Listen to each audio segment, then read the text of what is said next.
Black man needs chicken. God damn it. God damn it. Don't you play around with me. I need that chicken, nigga.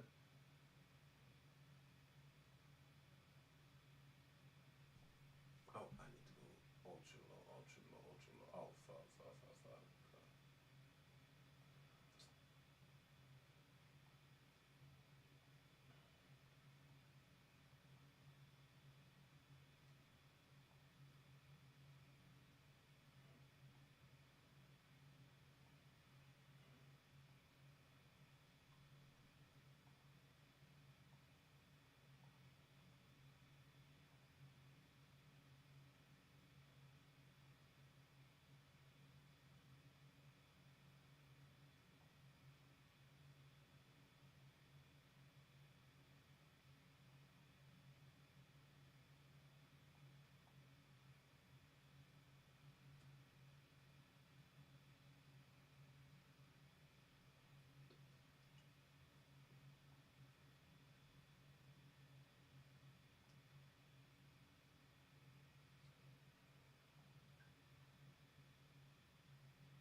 All right.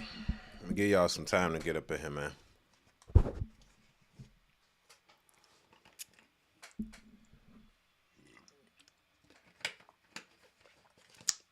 What's going on, blood? Blood. It's good. Make sure everything rocking and rolling. And then we're gonna get started on this, man. There's a lot of stuff going on in the world right now. It's kind of interesting, but at the same time, you know what I mean? What can you do about it, you know?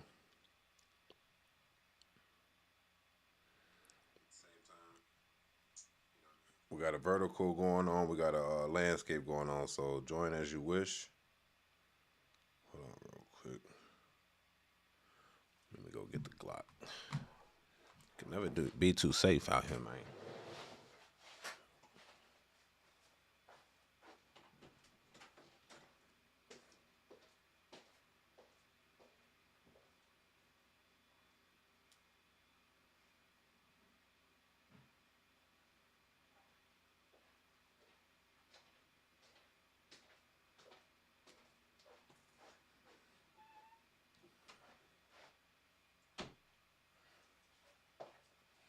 Alrighty.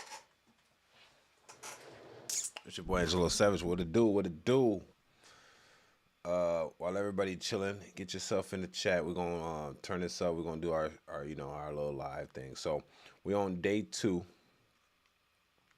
We on day two of staying consistent. Okay, on the live stream. I know that's a lot to say, but we're on day two of staying consistent on the live stream. I got a couple things I gotta record. I got videos, bro. The thing is, it's not even about me recording. It's really about me reposting the recordings. You get what I'm saying? That's really what it is. Like yesterday when we was sitting here chilling, whoever was with me vibing yesterday, we were here with how many views? We had over we had over we had over 2,000 views. Oh, ooh, excuse me. We had over 2,000 views, but I had over like 10 videos total. So it ain't even about like, it's not even about like, it's really about like consistently doing it. You know what I'm saying? Staying on key. That's why I'm just vibing. When you vibe and you just doing your own thing, bro, you just go with the flow, and it's better that way for me anyway. But then I ain't gotta worry about nothing. I'm just going with the flow. You know what I'm saying? Know what I'm saying, big dog? And then let me see. But I know it's late. It's like 12. Next time I'm gonna be on this bitch at 12 o'clock. No drizzy. I'm not gonna play around. Next time we're gonna be on here at 12 o'clock. So this is one of the days where I work until 11. I get off work. I'm gonna work until 12. Fuck it. You know what I'm saying? Cause who else is really out here working like I'm working? It's almost 1 o'clock in the morning, and you at the Angelo Savage. You know what I'm saying? Angelo Soul Media, boy. Welcome, welcome. Y'all know what it is. Don't forget to subscribe, man. While y'all in the chat, we got videos going on today, man. It's a lot of stuff going on. You know what video I didn't look up? Man, I think I should do that one too. There was a shooting today, like a mass shooting. But I don't know no real information about it. So usually I just Virginia school official on trial after 6-year-old shot teacher. Damn, the teacher on trial? Good Lord. Okay. This is all I see on YouTube. Bitches showing her titties. And she ain't trying to show her titties, but it just happened to be titties. You know what I'm saying? You know what I mean, huh? I feel like girls ain't gotta try too much to kind of get male attention. Like they literally just wear a bra. Wear regular shit. Okay, so let's start this thing up, man. Let's add a goal. Let's try to get some super chats in here if we can, man. Anything will work. It's your boy Angelo Savage. Actually, let's start with a logo 5. That's dope. All colors, don't care. Timer, it don't matter.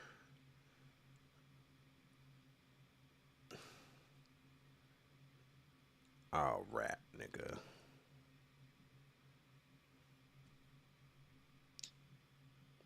Uh-oh.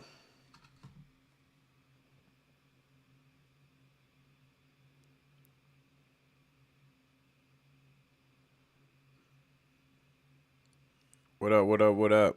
In the chat. That's a weird name you got there, brother. All right. Well, anyway, now that you're here, now that I got you here, it's time to get active. All right. Time for that real news stuff. It's your boy Angelo Savage, man. We're gonna get right into it. Um, let me switch my volumes over real quick, so then I'm not tweaking. Sound, output, speakers. So my speakers ain't going too crazy. I should. I know.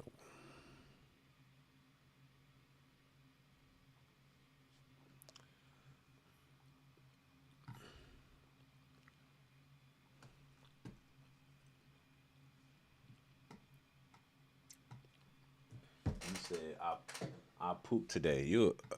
You a shitty man, man. You a shitty man. Put the chat over here. Okay, we got, what's that? Next page button. Okay. Cool, I got my Stream Deck on. Hopefully don't out the way. We got some comments here. What the comments say real quick before we start, bro? You have some clear ass skin.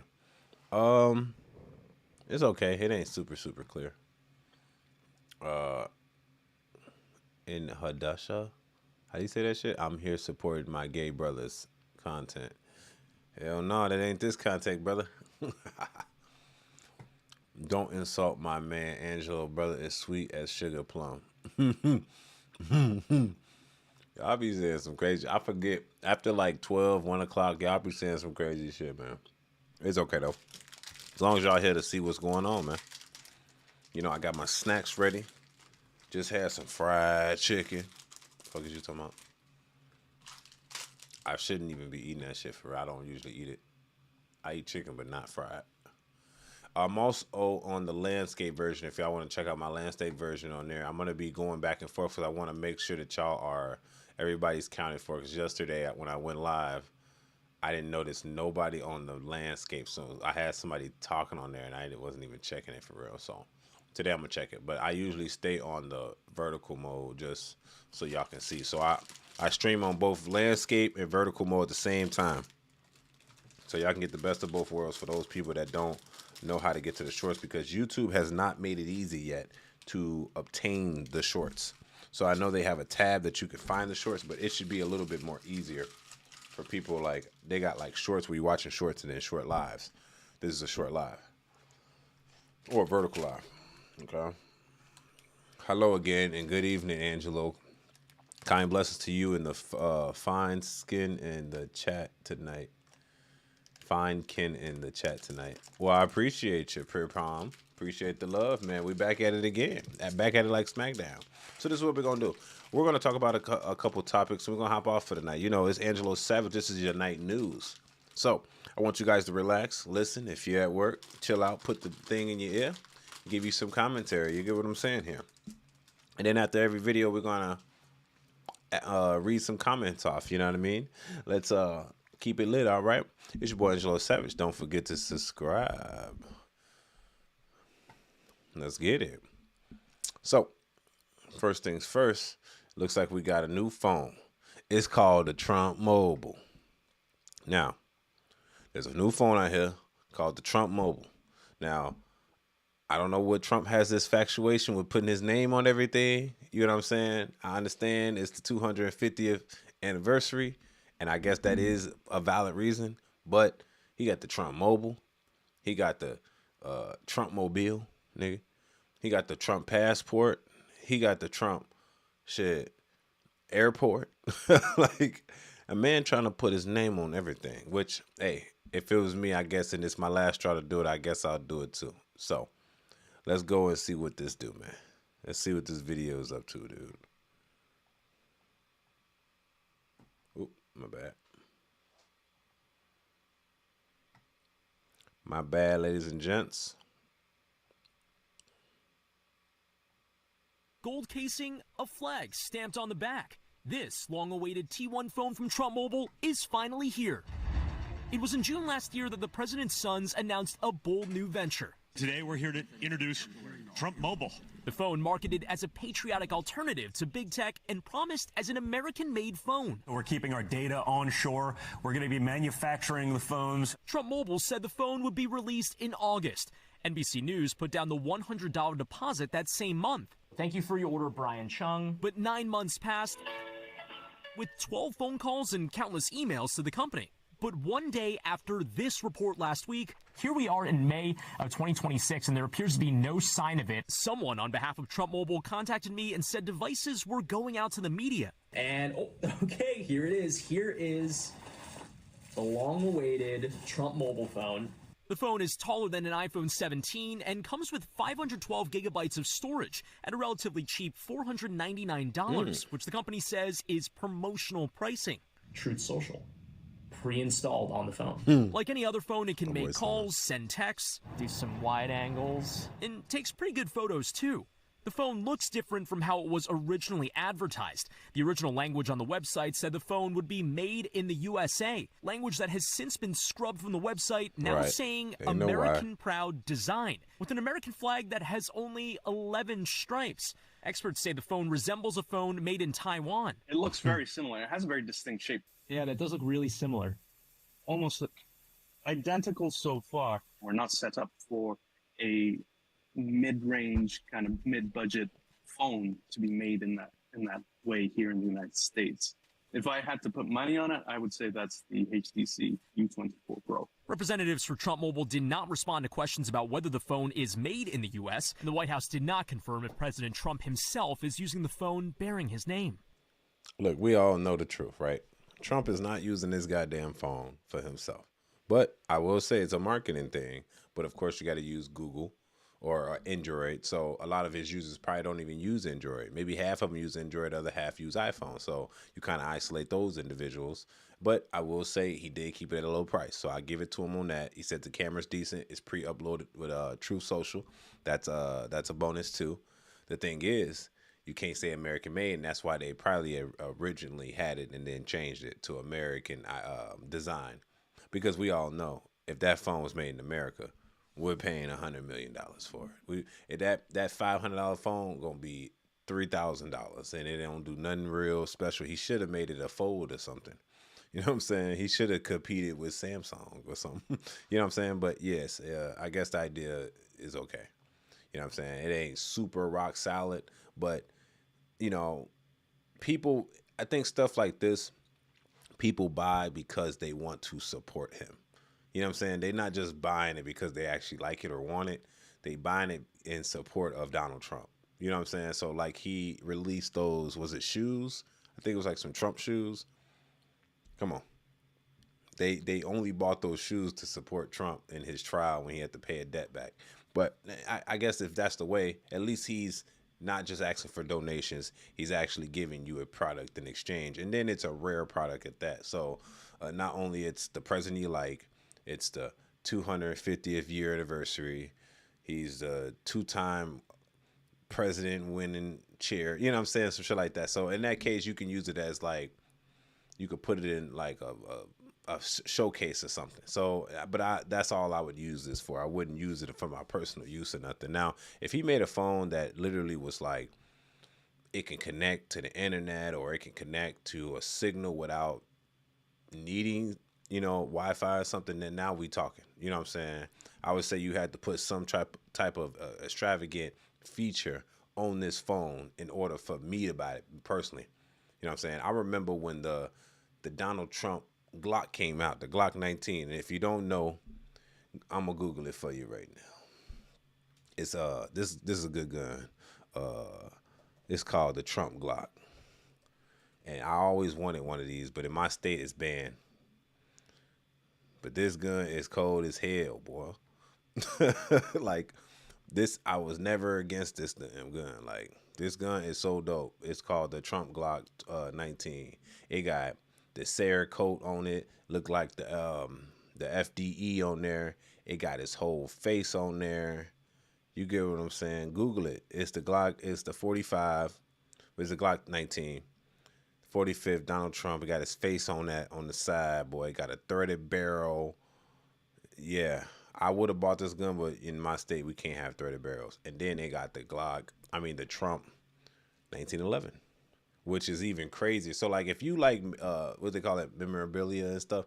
So if you like memorabilia and you like the Trump shit, then I would buy it for that reason. Like these are like collector's items, you know what I'm saying? They got the Trump 1911. You know what I'm saying? The 45 for the 45th president. You know what I'm saying? The 45 ACP. It's a cold gun. So like if you buy stuff out of support, I wouldn't be buying the Trump phone personally because I like the phone. I don't like the phone. The shit is booty. It's like some typical phone.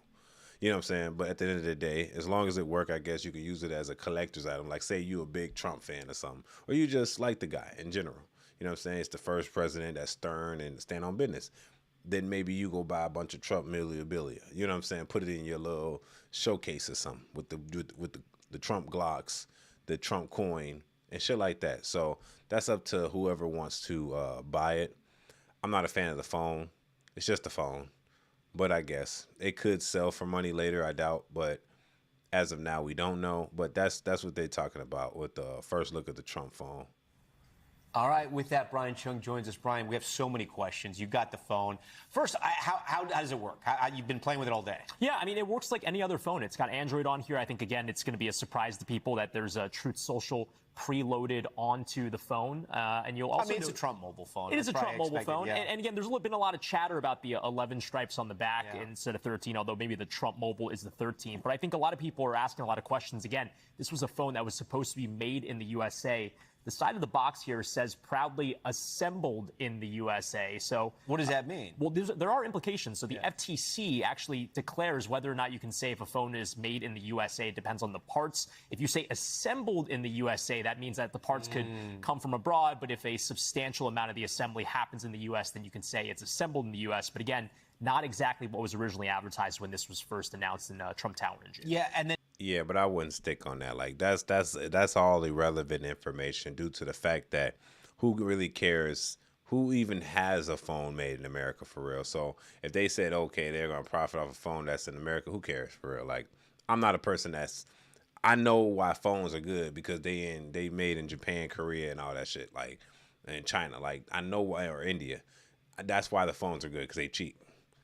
Now, this phone made in America is $100 million. I'm just saying. So y'all tell me what y'all think about that. Y'all a fan of the Trump phone, or y'all think y'all would just buy it to support the man in general, or just buy it because you actually like it? Most people, like I said, don't even have Android phones. I have an Android and I have an iPhone. So I'm best of both worlds. But in the concept of this happening right here, I think they're making a point that it was American made or not. Bro, we all know electronics in America are biggest they just a waste of money. Okay, we all know that. All right, so y'all tell me what y'all think about this in the comments section. For the time being, it's your boy Angelo Savage. Y'all stay up, y'all stay tuned. Let's get it. Subscribe. Don't forget to like the video for the YouTube algorithm and subscribe to the channel. Let's go. All right, let's see what's next. Mr. Oscar Mata, you're a racist son of a bun. My mans, you saying all this monkey shit. Yeah, shut the hell up. Yeah, I'm not offended. I don't really care. But it's just annoying you spamming the chat. But it's okay. I put you on timeout, brother. 24 hours. Got to put you on a spanking. Yes, sir. Let's see what y'all say in the chat real quick. I'm just going to run through it. Damn, there's a lot of comments in here. America great again. I'll stick with Apple stuff. Thanks. Yeah, for real. Like, who gonna really buy this phone when you got an iPhone? Like, this is some extra phone shit. This ain't something you just buy for real. I'll call Trump with it and ask for a small loan for $1 million. Yeah, facts. I just need a small $1 million loan, Donald. Please. You know, actually, something just happened recently. Donald Trump made something. I'm gonna actually speak on that maybe tomorrow. It's about the Pell Grant. He's giving out Pell Grants for people that are basically are going to go to school for stuff that like electrician, HVAC. If you want to be like a nurse aide or a healthcare aide, what else? Stuff like that. But he's giving out Pell Grants for that. So I'm gonna speak on that tomorrow, so y'all can stay tuned on that. But look into that for y'all. So the people that in this chat that actually want to go to school or something for something that you can get free schooling with. I don't think it matters your income, but they'll, Pell Grants are free money from the government, but they give you a certain amount. So you can get your trucker's license and shit for a low amount of money for, really quick. I think they're doing plumbing. I don't know if they're doing plumbing too, but they're doing electricians and HVAC. That just came out today, by the way. So I just put y'all up on game. It's definitely not made in the U.S. No, I'll buy it and test it versus my Kamala Harris phone. My Kamala Harris phone, head to the battle. Yeah. Kamala Harris got a phone? That's crazy. F Trump. What's important that our dear leader is able to maximize profit and give out as much taxpayers' money to his friends as possible. Well, I'll tell you this. Biden was giving out hella fucking money, bro, to unnecessary shit. We was funding it. Boy, I remember, you know what I hate about the Biden administration, G?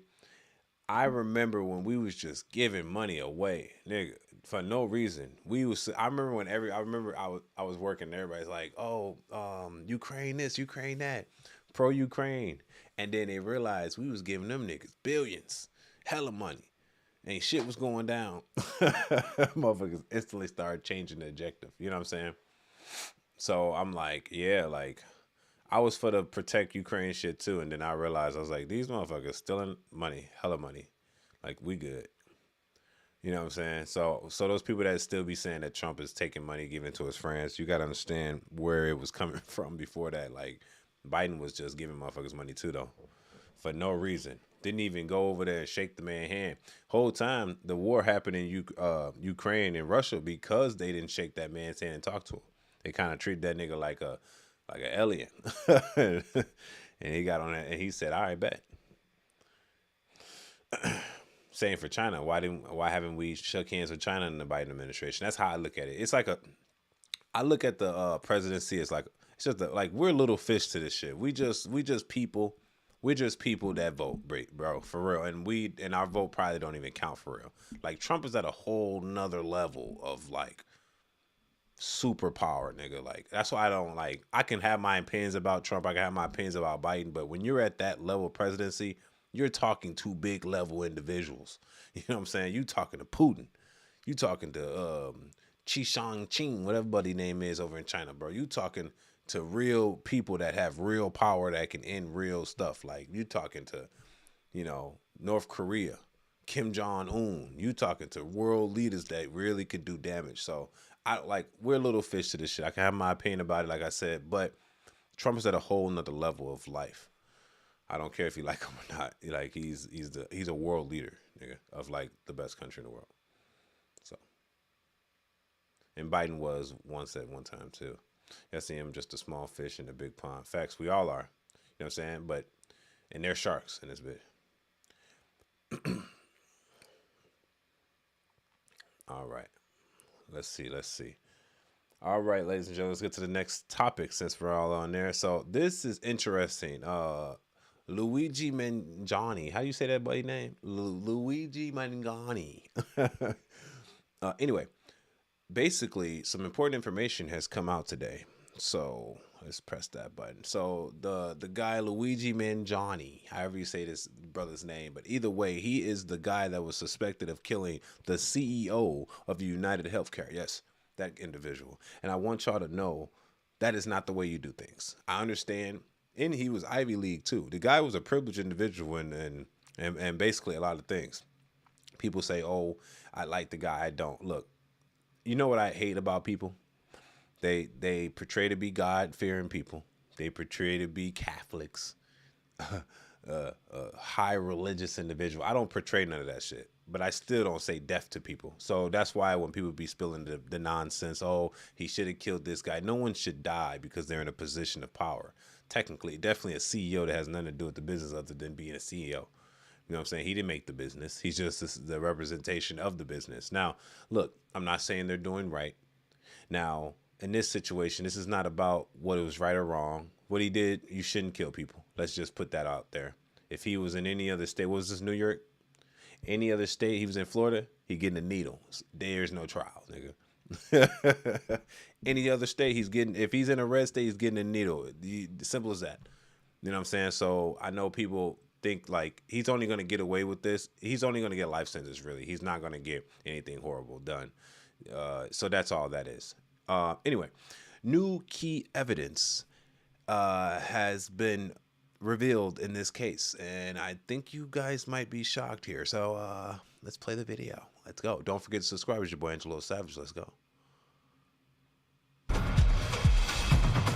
We have breaking news in one of the criminal cases against Luigi Mangiani, the man who's accused of killing United Healthcare CEO. He's appearing right now in a New York City courtroom. Moments ago, the judge, Gregory Caro, issued a major ruling. He says state prosecutors will be allowed to use some key evidence recovered during his arrest in Altoona, Pennsylvania, back in December of 2024. But other key pieces of evidence will now be suppressed. Put simply, a partial win for the defense. So what stays in? Well, a firearm and notebooks discovered in Mangione's backpack.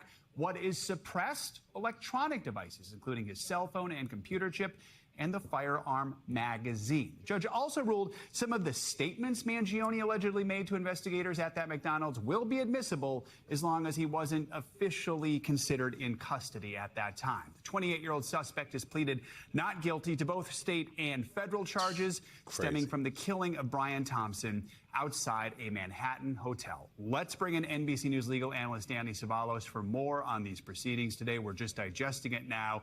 Bottom line, this is a surprise that even the defense is getting some sort of victory here. And really, when it comes, let's start with the physical evidence here, things like the gun and the notebook versus the magazines, the wallet, the passport, things like that. It really comes down to what was actually confiscated at the McDonald's versus what was then later taken out of the backpack while he was at the police station. Walk us through this decision. Exactly right. This is a surprise. These motions are rarely granted. They're very difficult to win. And even a partial win here is a massive win for the defense. And you're exactly right. So the Fourth Amendment prohibits searches without a warrant. But there are so many exceptions to the warrant requirement. Right. And in this case, when they approached Mangione, once he was secure and the bag was 9 feet away, then they needed a warrant because it was no longer in what is called his grabbable area, his wingspan.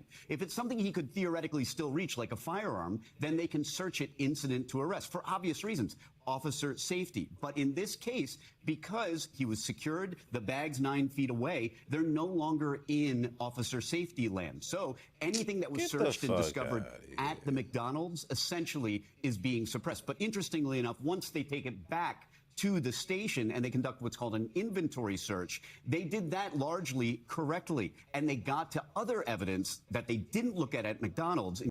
Yeah, so you're telling me that he can have evidence that is suppressed due to the fact that it wasn't on his immediate person.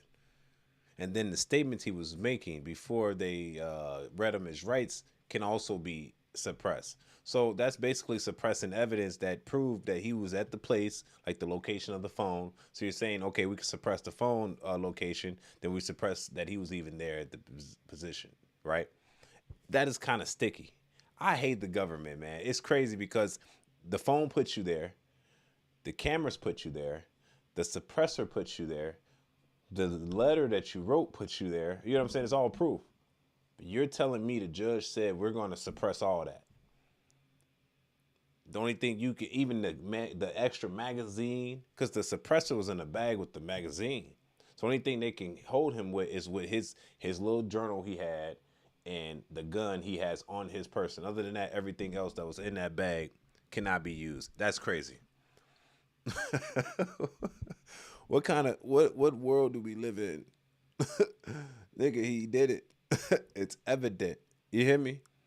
He hopped in the car. I guess they get now. You know, it's so crazy. They're making it's good for the defense, and I guess this is the lawyer shit.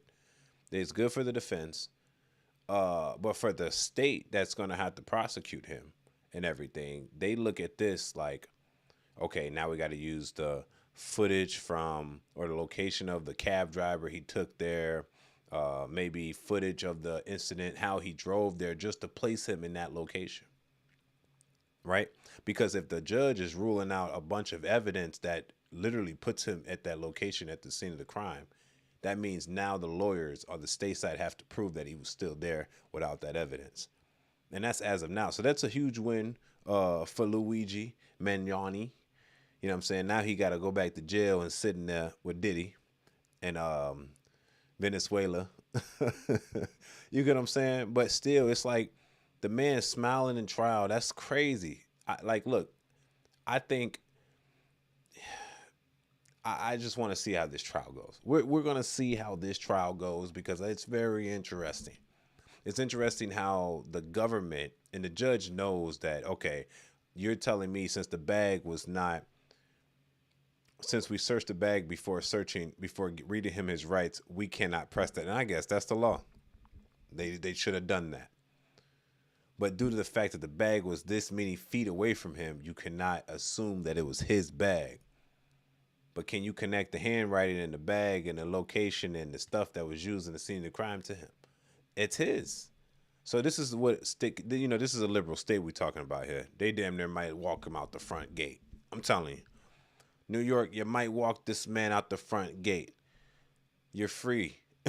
I know you killed the CEO, but they should have read you your rights, and that's true. They should have, but there's evidence of something. They're looking for a guy. Said guy's on the news. He's been identified. Call has went through, said he's here. I'm coming to grab him. I have probable cause to assume that this bag that he used in the crime that we were looking at the video to find him is his. But the judge said, fuck all that. Throw it out. Woo! That's a very sticky situation we're dealing with here. That's the crazy part. And then you got the man smiling in court. The man smiling in court. He don't give a damn. Including the firearm, which to me is the biggest piece of evidence that stays in. That will stay in because the inventory search was proper. And that's what's interesting. Maybe some people didn't realize about this case was initially when they searched his backpack, the magazine was one of the things they found, but not the actual handgun itself. That was discovered later when they were processing the backpack back at the police station.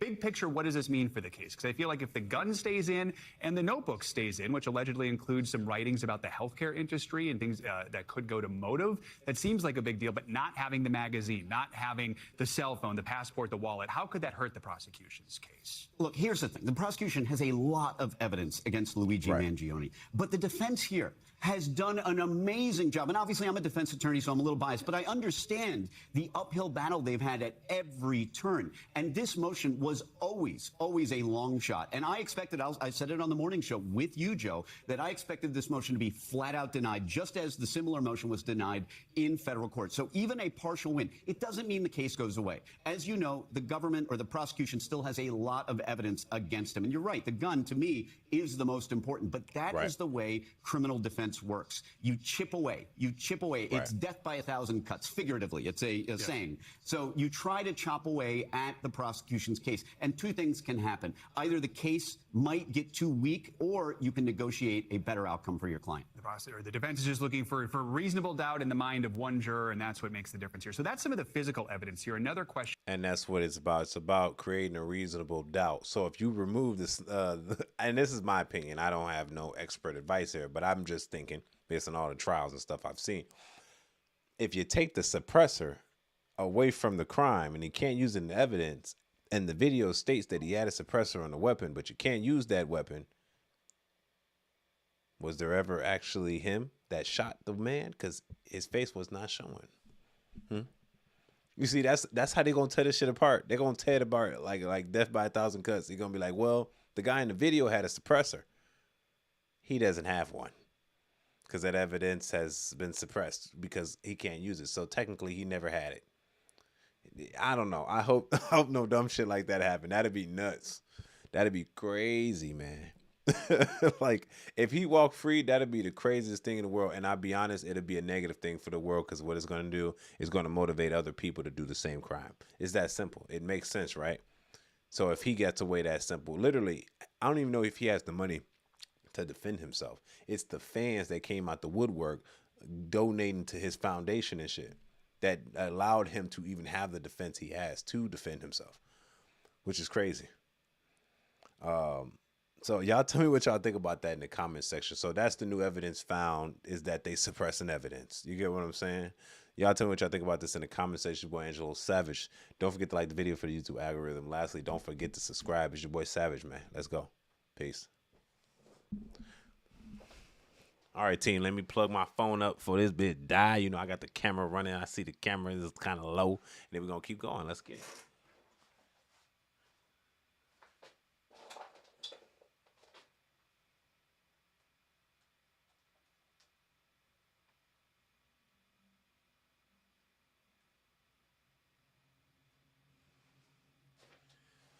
All right, let's see what's going on. He said, what in the EBT is going on here? Y'all be saying some crazy shit, man. I love Luigi. Come on, bro. You just talking. He talking about Palestine. His dude's a murderer, straight up. Facts. I suspect Luigi has an excellent lawyer. He has an excellent lawyer because all the bitches think he cute. He got the thick eyebrows. He's smiling still after he killed somebody, and they've been throwing money on this GoFundMe, bro. Imagine you a killer, right? You got a GoFundMe, and the GoFundMe is supporting you to fight the government, and the government's like, cool, use it. He needs it, but still, it's like, damn. He got hoes. It's like on some mass murder shit. He got the hoes come out the woodwork. They trying to suck him up over the out between the sail bars. It's crazy, G. He comes from a rich family, so it makes sense. Facts. He's come Ivy League, G. He's literally from a rich family, and I heard, and this is hypothetically speaking, I don't know, allegedly, he coming from a family that he killed him over somebody else. It had nothing to do with him. You get what I'm saying? That's what I think was heard. I think it had nothing to even do with him. It had to do with somebody else. And then he's doing what all the other killers do. They write on the bullet to make a point. And then his shit jam up because he got a homemade. First he had a ghost gun. He got the uppers from eBay. He had a 3D printed bottom, lower, and then he had a homemade suppressor. So when he shot that motherfucker, he had to cock it every time to shoot it because it kept jamming. That's premeditated, nigga. What was premeditated when he planned the shit out? He had Buddy itinerary. Isn't having a gun that did the shooting enough? Man, lawyer ball is a weird sport. Yeah, facts. Like, the gun should be enough, but look what happened. They just suppressed the evidence of the suppressor of books, details, passports. That's erasing certain evidence of him trying to leave. What if he like, oh, I need a bail now because that passport insinuated I was trying to leave, but technically I'm not trying to leave because that evidence is suppressed.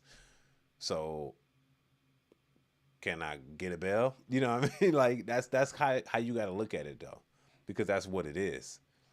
So I don't know why the judge threw out the evidence due to the fact that it was in the bag when he was approached by the police officer. But he's a wanted felon. So if a felon commits a crime and you want him, as long as he has the evidence of his crime in a bag farther away from him when you catch his ass and all the evidence, the murder evidence in there with the blood on it, the judge gonna throw it out? That's crazy, G. What world do we live in? You know, this is just a sexy case too. I want y'all to understand. This is just a sexy case. So this is why it's so famous and everything, because I understand, you know, I've been, you know, I'm in the nursing field and I've heard nurses say that he should have done it. And I'm like, you know, what happened to thou shalt not kill, man? Like, I feel like our morals go out the window when we're trying to make a point. It's crazy. And then everybody goes along with it. I don't, you know, I'm Angelo Savage, but sometimes I got morals too, G. Sometimes it ain't the way. It ain't the way. Let's just say that. All right. Chocolate Daddy. This nigga freaky. Oh, shit. Trump is not my president. Neither is he a disgrace to the United States, and he's laughing stock of the world. Yeah.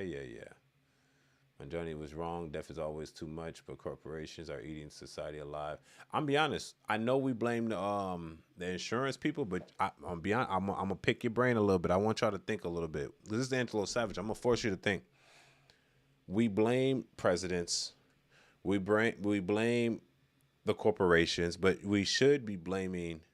I would say actually blame the government for allowing, because I don't think y'all understand. And people don't understand this because they usually have a job that gives them insurance, but they're still paying for it either way. So when you grown up like me, I'm 28 years old, there's times I didn't have insurance at all. This is how it works. If you make over a certain threshold, you don't get certain, let's say, how do you say it?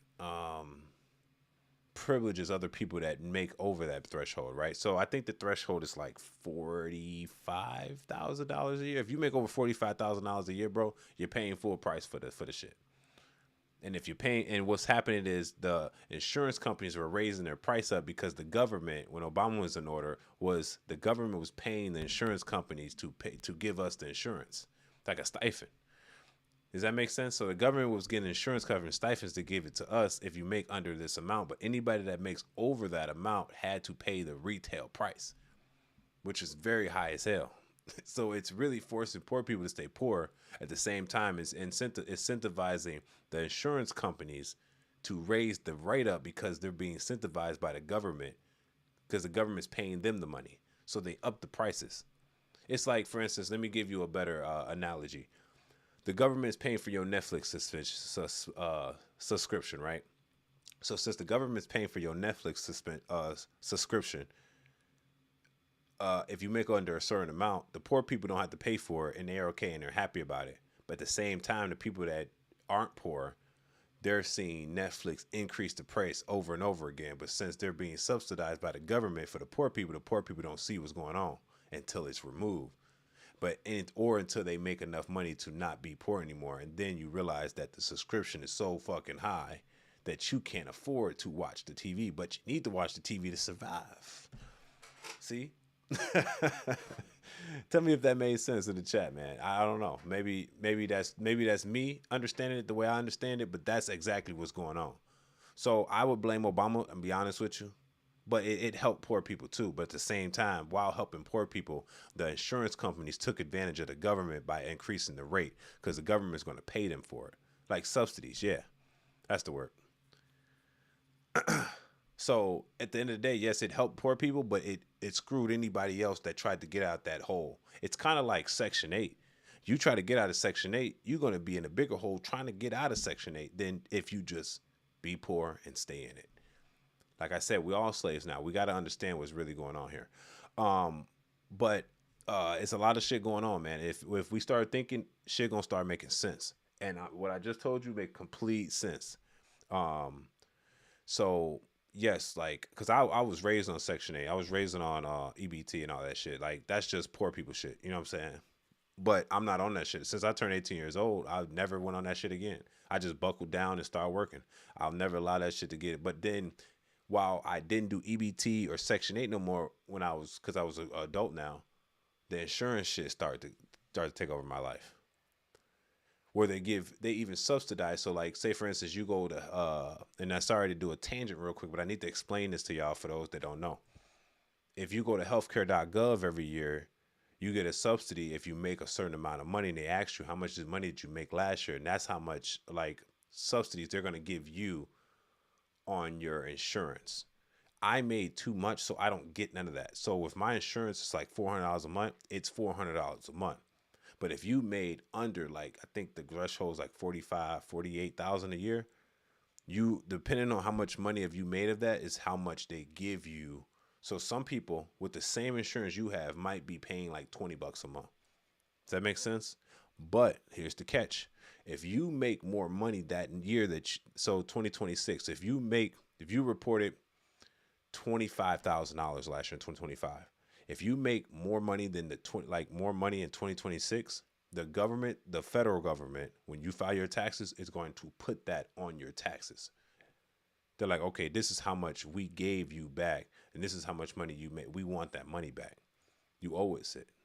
So that's how that works. You know what I mean? It's the government's, like, they're kind of working with the insurance companies, and the insurance companies is finessing the humans. I mean, the regular people like us, and everybody's being finessed.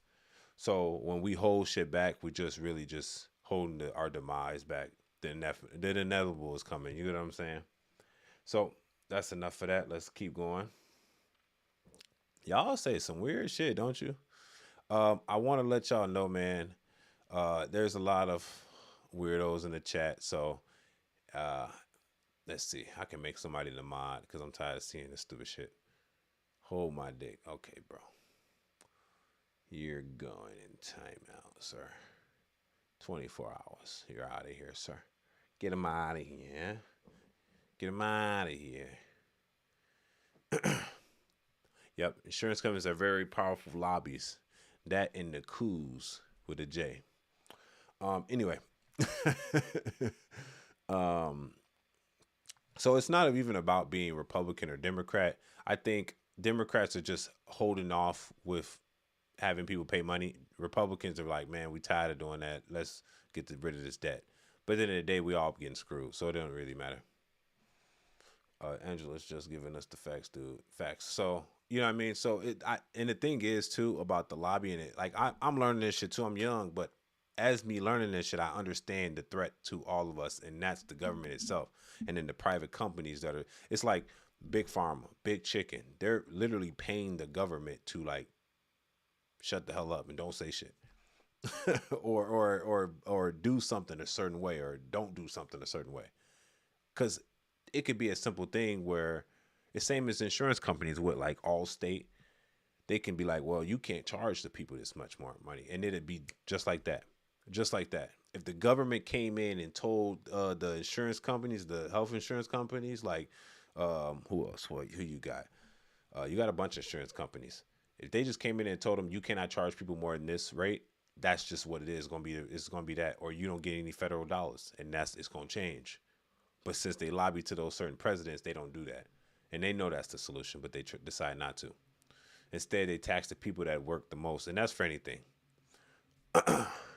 Blue Cross Blue Shield, yep. Medicaid, bro, they finessing everything, bro. I work in nursing, bro. I see who get treated the worst and who gets treated the best. Like, y'all think, like, even you pay or you don't pay, you're going to end up in the same spot. Like, you're in a nursing home, if you got Medicaid, G, everybody's going to get Medicaid at the end. So even if you got private, like, they're going to drain that shit down to damn near throttle to the middle, and then they're going to hit you with the Medicaid, and then, you know, you're going to be in the same spot. But you got to be poor first. It's weird, bro. And now in the state of Illinois, they've removed Blue Cross Blue Shield from a lot of people. So now in the state of Illinois, bro, they're forcing you to use their own insurance companies, like as if they got a deal with, or they don't have a deal with Blue Cross Blue Shield Illinois. So they stop people from using them. They literally, Prister literally took them off. You can't even get that in the state.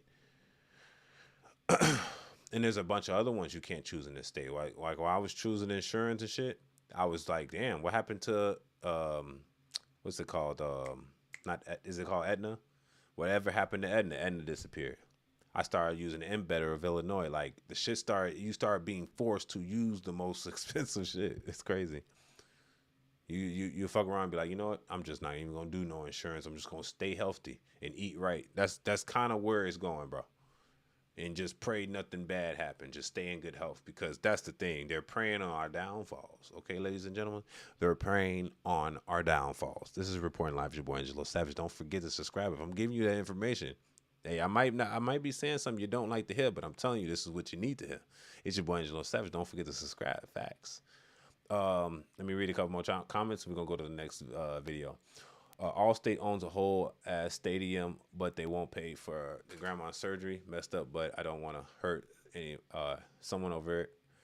Yeah, it's just some people are just passionate. Maybe it's cancer. Maybe it's something that the gut. They say, oh, we can't. You ever seen the movie John Q? This remind me of John Q, but this guy took it. Luigi Mengoni. He took it just way far, bro. He plotted it out. He made his own guns. He made his suppressor. He hunted the guy down. He shot him in broad day, or, you know, in the middle of front of everybody, pretty much. Tried to get away. So if you look at the movie John Q, like, they literally denied this man. They're gonna let his son die. He damn near had to put the gun to the doctor's head in order to get the surgery for his son. So if you watch John Q with Denzel Washington, make you want to shed a tear, and that explains to you right then and there the American system of health insurance. Believe me, they'll let you die. That's just how it works, bro. I've been in medicine for 10 years, brother. Since I was 18 years old. I'm telling you what it is. And I talk to these people all the time. The families are explaining it to me. The residents are explaining it to me. Like, it's just best that y'all just stay in good health. Facts. Problem is, the majority of screws the minority and fucks everyone. But it's stuff you can't even change, bro, unless we just change ourselves. If we stop eating bad, we stop eating processed, they're gonna be forced to change their ways. It's like the youth isn't drinking as much, right? They're drinking the salsa, the frizzy drinks and shit. What happened? All the liquor companies has been changing to that, because that's how they're selling their products. The old heads that had died off from liquor and kidney failure, liver failure, they're gone, or they're going. And now the kids are drinking like the fizzle drinks. You know what I'm saying? But if we all just stop fucking with it, they would just kind of they'll start forcing us the healthy shit if we just stop wanting the bad stuff. He said, nice setup. Appreciate it, brother. This is the setup. It's your boy Angelo Savage. Just get it. It's better on the landscape version, though. So a landscape, you can see a lot more than the vertical. I'm streaming both ways, brother. Streaming both ways. I'm non-binary. Anyway, nice setup. John Q took the words out of my mouth. Young man, you're the real deal friend. God bless you and yours. Thank you. Make sure you subscribe. Medicine is a business, and the government is footing the bill. Facts. Shit, we all footing the bill. The government's just finessing us to pay medicine. It's a recycling cycle. Actually, it's even. I don't even want to get into too much detail because what's his name? Bobby Vladil 826. He said medicine is a business and government is footing the bill. Look, we're footing the bill. The government's finessing us to foot the bill for the medicine. So, and it's even deeper than that. I remember I was sitting down and somebody told me, I said, do you know where your tax money go to? You're paying for Section 8. You're paying for Medicaid. You just don't know you're doing it. You're paying for all these people expenses that don't give a fuck about their health. So when we fight over EBT restrictions and stuff, you got to think about it. We're paying for EBT, even if you don't get EBT. Does that make sense? I don't want to rant about this too much, but we're paying for EBT even though you don't get EBT. So you're paying for other people to eat bad. So then you're paying also for their insurance, the Medicaid and shit that they're not paying for, that we're giving their Medicaid and EBT, and then they're eating bad. They're going to the hospital using the insurance and all that shit up in a big ass circle. It's like the not even the, it ain't even the rich people. It's really the middle class or the high middle class are paying for like the middle class, lower middle class, the low class. And then they're eating bad. They got the EBT, they got the Medicaid, and they're just eating bad, hospital, eating bad, hospital, bills. These people at the top, they get tax mode. People at the top get tax mode, get fee. It's like a big ass cycle. Fraud. Like it won't stop, bro. You really have to kind of like sit down and be like, all right, if this person is doing this and this leads to this, maybe this person with the EBT shouldn't be able to buy pop and soda and shit that's unhealthy if it's a nutrition SNAP, a supplemental nutrition program. You know what I'm saying? There is supplemental nutrition. This ain't nutritionist. These niggas buying ice cream. It's nutritious, all right. God damn it. Good job, Angelo. Enjoying the coverage and commentary, bro. Yup. Appreciate the love. Make sure you subscribe. Is healthy liquor? Hell no, healthy ain't liquor. Ain't nothing healthy about liquor for real. But you know, the new generation got the bubbly shit.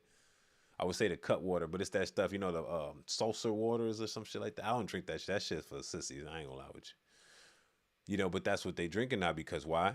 The youth stopped drinking the heavy shit. They start drinking the mixtures and stuff. Like, why you think we getting Coca-Cola mixed with rum in the can now? Like, that's like when they start doing the mixed cereals with like the Frosted Flakes with the Fruit Loops. Nigga, I've been waiting for that. I've been doing that my whole life, mixing it, the two boxes. Now they coming because they're giving you what you want now because we're actually like wanting it. So, can I pay for sex? Don't do that, sir. Don't do that, Mr. Money. I'm paying for all these single mother kids. Yeah, facts. She better be using my money to buy them some good stuff. Yeah, she buying her some good stuff, and she buying all processed items, sir. And they're going to keep doing that because you can't tell them how to spend it, and the government gives them what the hell they want. I know motherfuckers getting $1,000 on EBT, bro. Facts. I'm not playing. I know motherfuckers selling EBT. So while you're giving your tax money for the government to give them it, they're selling it off. 50 cents on a dollar. Some of them, they're selling for 60 cents on a dollar. These motherfuckers hustling. Facts. And then they use it to like buy shit with it. Me and my wife it says me and my wife, my wife goes out our way to buy the healthier options, and our 1-year-old, it seems better. Bro, I love my kid. He don't eat nothing but healthy shit. You'll give him a fry, he ain't gonna eat it. He only like fruit and PBJ. Most recalls. I made 80 key last year, brought back 58. Yeah, bro. There seemed to be no path on eating good. I went vegan for years, never been healthier. Still, you learn to be being poisoned. Yeah, bro. You just got to figure out what's best for you, bro. Just really fruit. You just go on a fruit diet, go do cleanses, do liquid diets, liquid fast. I'm be honest, I only eat once a day. I know I'm swollen shit, but I still only eat once a day. I eat one big meal in the middle of the day, and then I kind of just chill most of the time. Ain't nothing healthy about liquors. There's always a positive in anything. To be fair, it's a lot lighter in ABV. I don't know what that means. Facts. Cut water is what, 11%. When you mix hard liquor, it's 20%. Yeah, man, they kind of diluting the liquor, selling to us for more price because they kind of like it's a finesse. G. Just look at it like that. I appreciate the jewels, big dog. My Somalian uncle just got caught scheming on a daycare. He opened with a Haitian. Yo, that's the big look. I gotta go to the next video, bro. But if motherfuckers scheming, if I see a Somalian with a Haitian, police, help! Fuck you saying? I know they scheming. I know they got some government benefits. They finessing. Don't let me catch a Haitian and a Somalian in the same car. It don't make me catch them in Minnesota, boy. I already know what's going on. Shout out to Mr. Tampon Timmy. I take serious pride in my diet, clean and healthy. I am 1 meal a day guy too, but I eat at night usually. It's okay to eat at night, but don't eat and go to sleep. Let your body function because your body slows down at night. So if you're gonna eat at night, be up. You know what I mean? Like say if you're working at night, then it's okay to eat at night for real. Because if you lay right back down, then it's something bad. You're right. They do be poisoning our fruits and veggies too. But I'd rather eat fruits and veggies than all the other processed shit. That's why they said if you go to Walmart, shop around the store. Never shop in the middle because that's where all the processed shit is. So fruits, veggies, meats, dairy. Leave all that other shit alone. Like if you're not gonna really diet, just stay at the end. I was kidding about the Haitians, I think. He said, I think. All right, buddies, let's get to the next video. I appreciate the love, man. Make sure y'all subscribe to the channel. It's your boy, Angelo Savage. Don't forget to like the video. Let's push this video up some more so we can keep it rocking. All right. Hold on, let me plug my clock back in. I got to make sure I keep tabs on the time.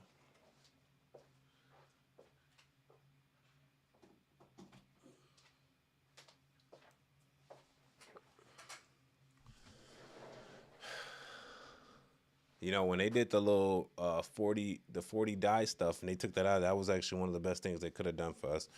Alrighty, the rest. Shameful. Never been like this. I let it out of my hand. Yeah, it's crazy. I'm a fat. Yeah, bro. If you fat, bro, just get on your shit and do and get it the hard way, bro. You should not be fat. If you are fat, it's okay. Not really.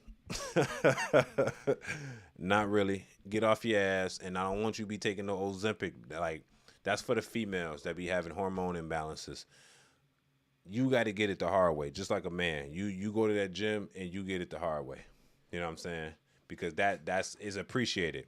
I don't mind a woman taking the little needles and shit. That's cheating, though. I'll be honest. If a woman's taking the Ozempic shot and shit, that's kind of cheating to me. But for women, I don't expect them to not cheat because they get the BBLs and shit. They rather get the BBLs than go to the gym and work it out. So for the men, unacceptable. You know what I'm saying? Trump actually is not obese. I want you to Google his name right now, and he is like 6'2", 6'3", at like 125 pounds. So if you really think about it, he's not obese at all. He's just an old man. He's a tall old guy. If you think about it, like I don't base people off that scale that everybody else base. But if you look at a real person that's 6'2", 6'3", at 225 pounds, that person's not obese.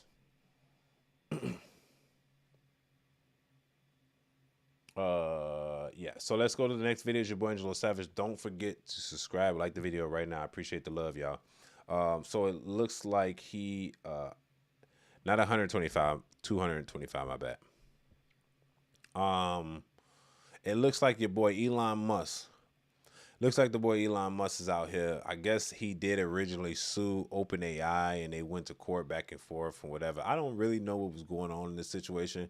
But what I do know is actually Elon Musk is one of the original founders of OpenAI, which is crazy that you're suing OpenAI and Sam Altman.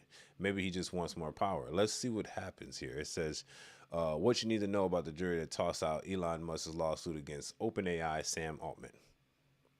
Let's get it.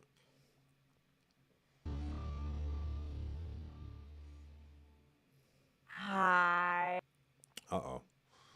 I got this motherfucker on super slow-mo. Hold on, let me speed this up. I don't know why I did that. I was looking at something so slow earlier. Actually, I speed these videos up there. Sometimes they be speaking too damn slow for my liking. Let's get it back.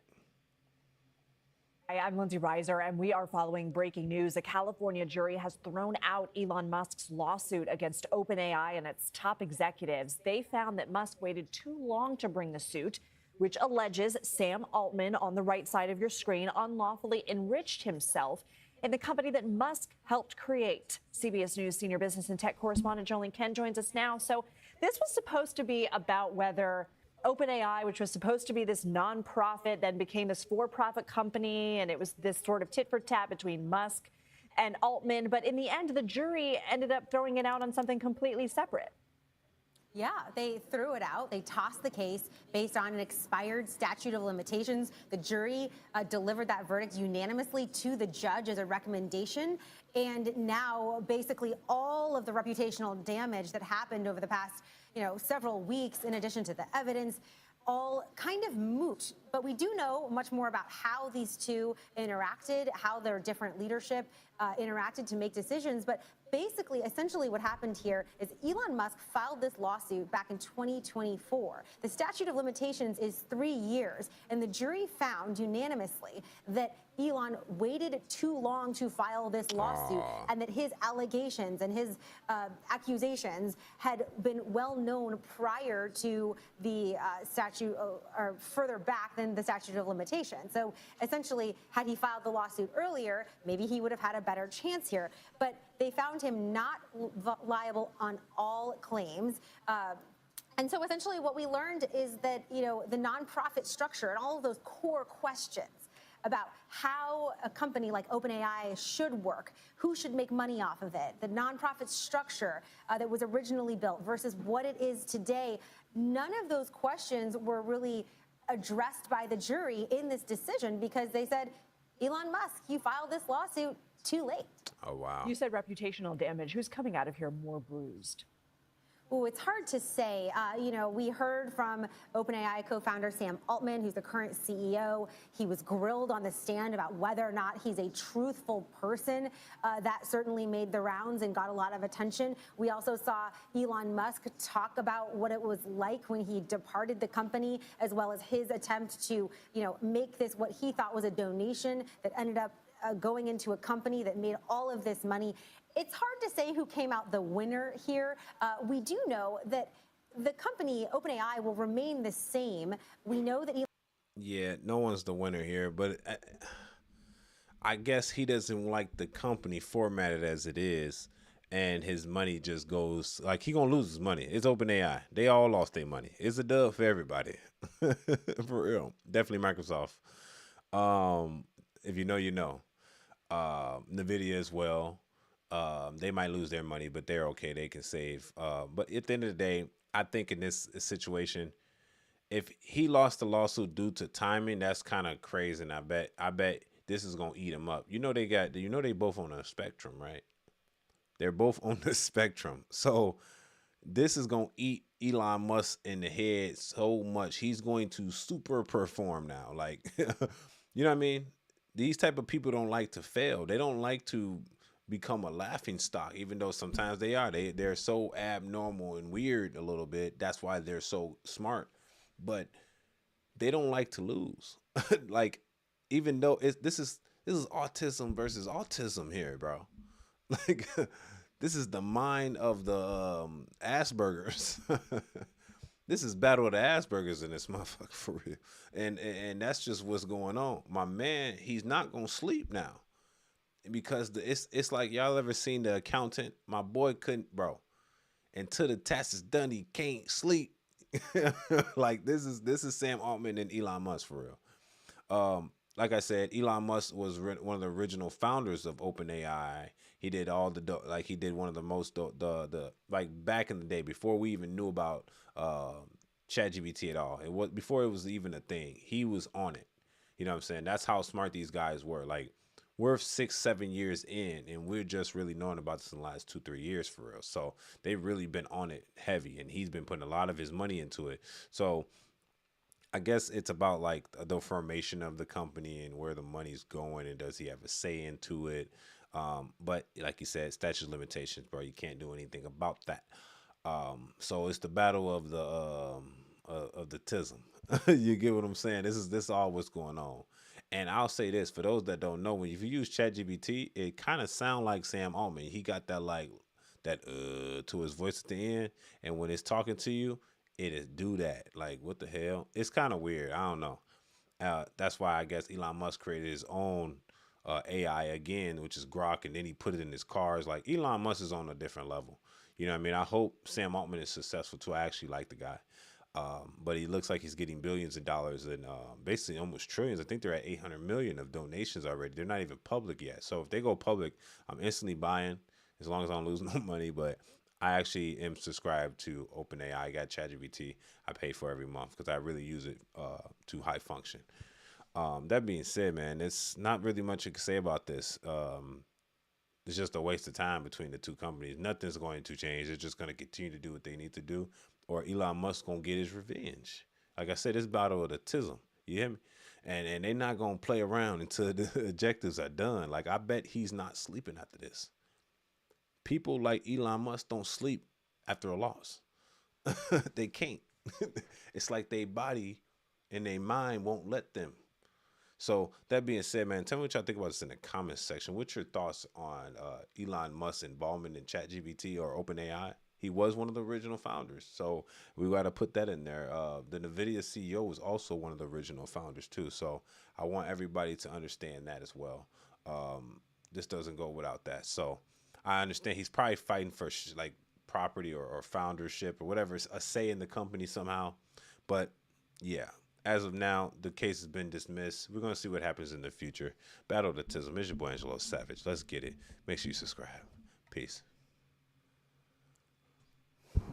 All right, what y'all saying in this chat? Chat. Y'all like this format? How y'all fucking with it? Y'all messing with it, bro? How y'all like this format? Like, I told myself we're going to start streaming every day just to see how this is going. I like it.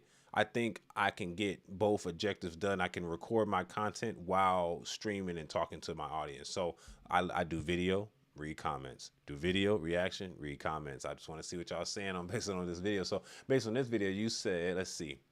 And for the last video, the guy said that, and I hate to say this, but I just Googled it. He was mentioning Donald Trump. Sorry to bring up the last comment, but he said that you just told me Trump's not fat, LMFO. Okay, so I brung this up. Trump's weight. Trump's weight is officially listed as 224 pounds. A figure comes from an official medical report released from the White House physician, and he is 6'7". Now, I want you, let's see. What football player is 6'7", 225 pounds? I just want to show you guys something, just so y'all know. Nigga, all of them. Fuck is you talking about? All of them. What is y'all saying? Like, I just had to get that out real quick because I just wanted y'all to know that 6'3" at 225 pounds is football weight, nigga. That's like real football weight. Notre Dame basketball player, 6'7". He's 6'7", 225. Let's see. I said football player. Like, that's real, like, football weight. Like, me at 225, bro, I look literally like an athlete. But I got muscle, though. His can look like fat, but, or whatever it is. I'm just, not to defend a nigga, though. Anyway, back to Elon Musk. Back to the comments. I just wanted to state that, because 225, 230, well, he said, OMF drama 230, Trump is at least 300, ain't no way. Nah, bro, I'm telling you, he's not. He tall. He tall. Look at Barron, bro. I thought the same thing. And when I heard his official weight 225, I said, whoa, I weigh more than 225. I'm 235, 240, bro. And I'm swole as hell. Like, but that's me, though. I tone myself out. But if I let myself go, I could still be the same weight, though. You know what I'm saying? I just won't be Like rip. He is like 80 years old though too. So anyway, let's get back to the comments. Where am I? These MAGA cultists are hilarious. Yeah, well, you got dark MAGA in this motherfucker. That's Elon Musk. Elon Musk is dark MAGA. That's what he was saying. But you know what? I don't even think they MAGA for real. I think they got an objective and they're using the president to get to it, bro. They on the spectrum. So I think really shame on Donald Trump for for using these special needs kids for his agenda. You get what I'm saying? Records from his New York business fraud arrangement stated that he was 6 feet 2 inches tall, 240 pounds. Even 240 is like I'm about 235, 240 for real. Like I fluctuate from like 235 to 245, and I'm 6 foot 2.5, 6 foot 3. I'm about that same height, but I'm swole as hell, bro. Like I got muscle on me. I got a big muscle, boy. But that's me though. You're not too much different from MAGA to me. Both are similar. Yeah. Well, MAGA is like a gang almost, but it's like not everybody's MAGA. You can be pro-Trump, but you don't have to be MAGA. MAGA is like a whole different like genre. That's like everything he says is the factuals. You know, I don't believe that. I don't like racist felons. We're absolutely opposites. That's fine, sir. We don't have to be the same. I'm actually from the trenches and I know the streets. Most people don't. They just talk out their ass. He just hires smart people. Yeah, you got to if you want to get the job done, right? If you're not hiring smart people, what are you doing? Clearly Elon Musk is on a different level. No one should disagree. Facts. He's literally bro. Well, people that try to criticize people that are like high performing people, bro. If you're not high performing, bro, even at least at your job, then you can't talk about another high performing individual. You know what I'm saying? Somebody that's really putting in hours of his life and dedicating it to a craft and being disciplined like a robot. Like, if you're not like that, bro, you can't talk shit about Elon. Like, it just makes you look like a hater. It's like talking about a friend that's doing better than you, and you're like, yeah, but he ain't happy. It's like, nigga, he ain't doing this for happiness. He doing this for the thrill of it, sure. Elon is a fascist, so pedo loving. Okay, now you're just reaching, sir. Okay, maybe I was wrong. My apologies. Nah, well, Elon's just different, brother. He's different. He's different than all of us. So I'm not saying he's superior than us. He's on the spectrum, bro. He's literally just thinking how he is. He says, you read slow, kidding, good for you, brother, and sharing different views while being respectful. A breath of fresh air. Yeah, well, some of these words ain't done. They're not written correctly. I have to kind of like read around it and make it make sense. Oh, my God, I'm 230. Trump is at least 300. Okay. Bro just compared Trump to an athlete built. That's insane. Nigga, God, look at my Instagram, Angelo So Savage. You're going to see the build. I'm telling you. I'm 235 pounds to 245 pounds. Like, that's my range. If you look at me right now, if Donald Trump is my height with my weight, with proper exercise, the nigga can look like me. Nah, not really. I'm black. But still, he's 80 years old. Y'all comparing this nigga to a real athlete, but he has the weight and the height of a real athlete. Facts. He doesn't have to be swole because he's fucking elderly. Like, you are handsome. Appreciate the love. Bro, on that grifter grind. Fake muscle, sir. Oh, yeah? We got haters? Look, we got haters in this bitch. It's up. There's good people who identify as MAGA as there are good people who identify as Trump and pro-left Democrats, like my opinion, trouble and misinformation. Yeah. Facts. You like transphobes, huh? I like transphobes? What is that? I don't go by that ideology. I'd rather have Biden inside the White House. At least he sits there. Biden's not just sitting, he's sleeping. He's sleeping on a job, goddammit. How you like some of the most racist people in the country as a black man? They're not racist. Even if they were, who gives a fuck? What they gotta do with me? They don't make no money in my pocket. You get what I'm saying? Like, I don't give a fuck if this nigga racist or not. A nigga will still buy a Tesla, right? Right. So it wouldn't even matter. I'm talking shit about Elon because Elon is a shit person. Bro, remember, people were not buying Teslas because people were vandalizing people's cars. The same people that go to church every week and praise God.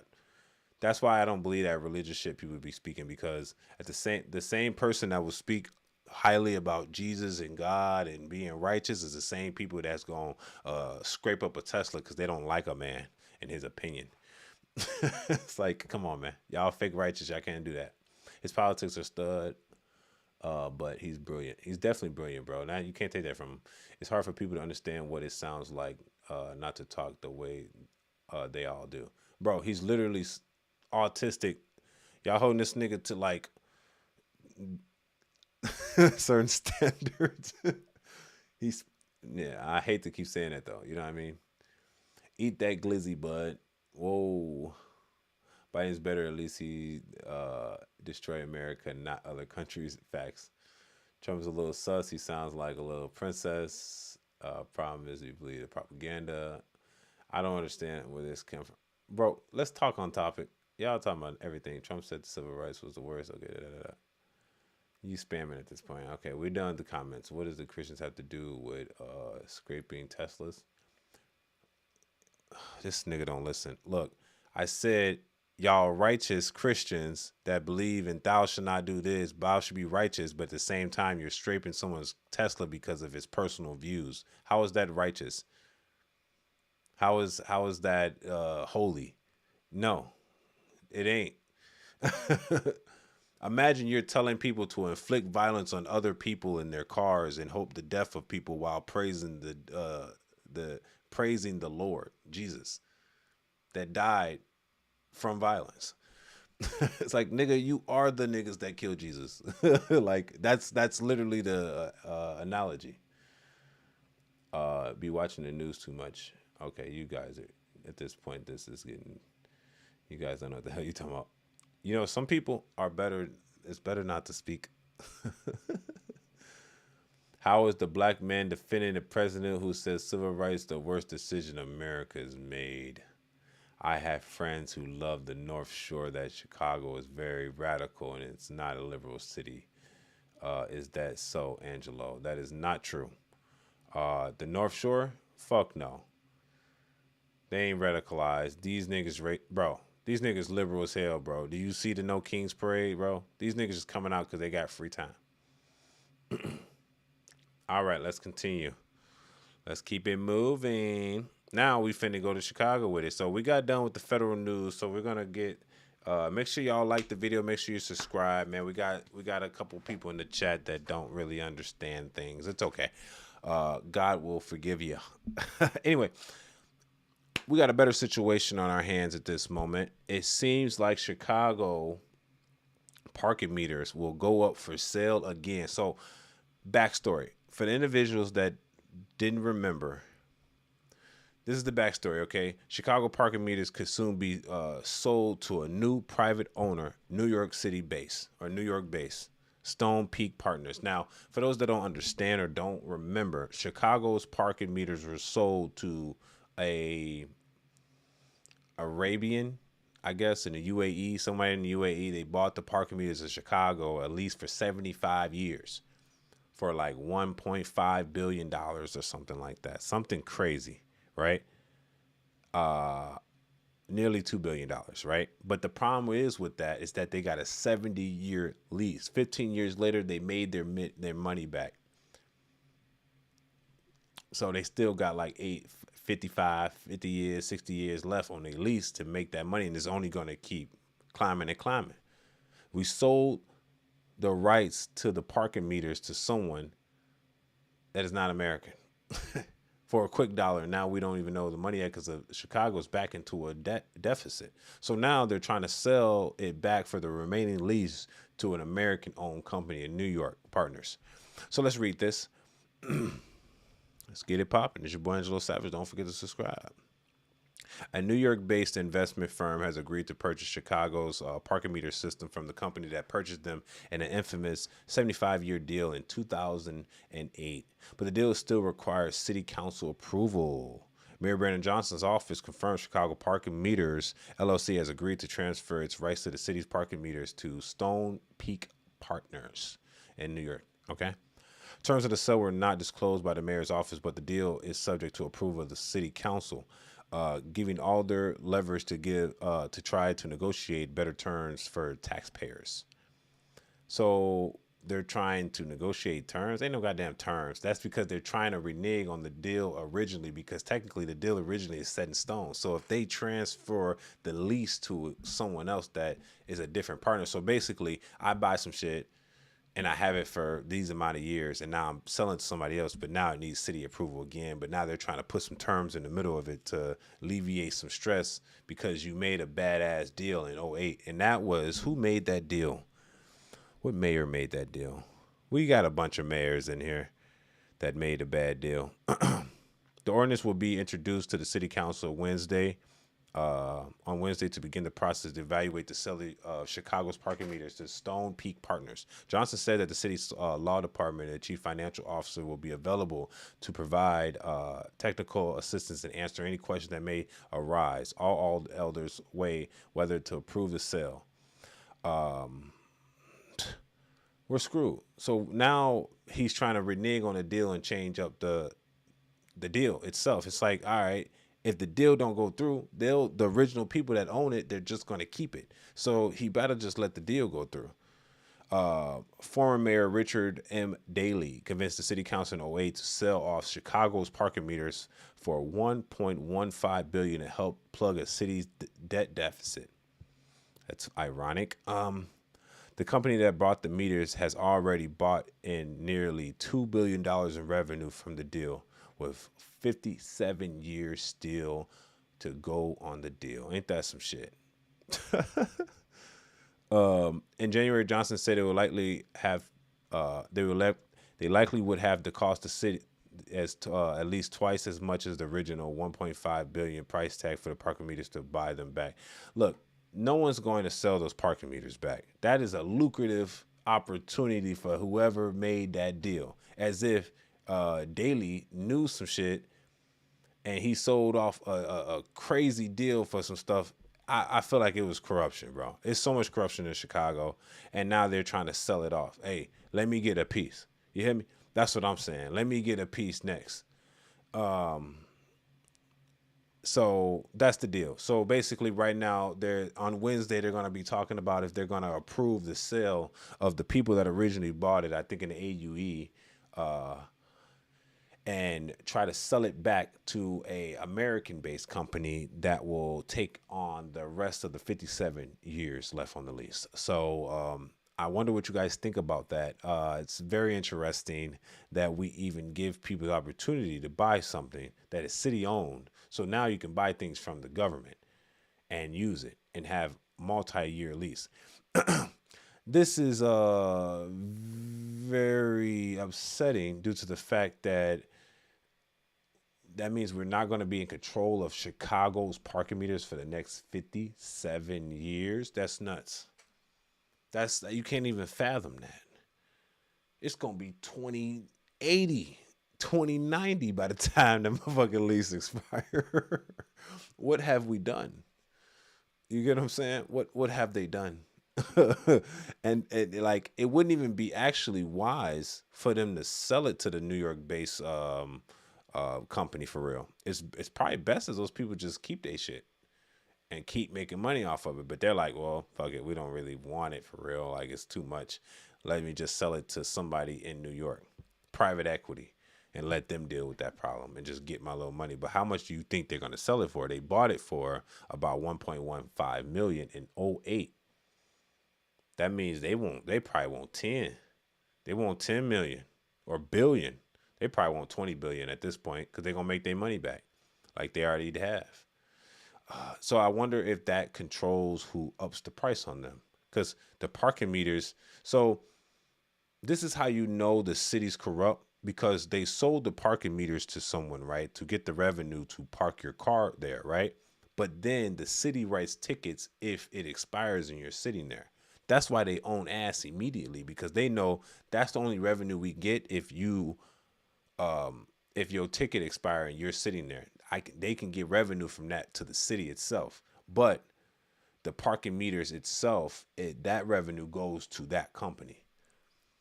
And I'll tell you, it's super easy to go downtown up north and find a parking spot that a meter and just park there. They got the apps, you know what I'm saying? They got you can pay at the little thing. It's super easy. So like it ain't like New York City. You could just literally go up north, find you a parking spot and just park there. And then they have a thing where on Sundays in Chicago, so if you're ever in Chicago, remember, Sundays is free parking. But as soon as 12 o'clock hit, Tow Man is out there and he coming. Facts, he just waiting. Like if you from Saturday, from Saturday midnight, you free, you good. You ain't gotta worry about Tow Man or tickets or nothing. But as soon as the next day midnight hit, he out there. He coming for the cars, bro. They not even worried about ticking it. They going for they taking them. Then they gonna take them down the lower whacker and store your shit. And then you gonna have no signal trying to find your shit. Yeah, it's weird. But if you in Chicago, you know what I'm saying. It's a sticky situation, man. Y'all tell me what y'all think about this, man. Have you been to Chicago? Are aware of the parking meters? So if you are paying for a parking meter in Chicago, just know that money is not going to Chicago. But if you stay past the parking meter and they ticket your car, then that money is possibly going to Chicago. All right? Y'all tell me what y'all think about that in the comment section. It's your boy Angelo Savage. Don't forget to subscribe. Peace. Let's get to the comment section real quick. Rahm Emanuel. I don't know. I don't think Rahm Emanuel did that. It said it was Mayor Daley who agreed on that. Isn't he corrupt? I thought Daley. What happened to Mayor Daley?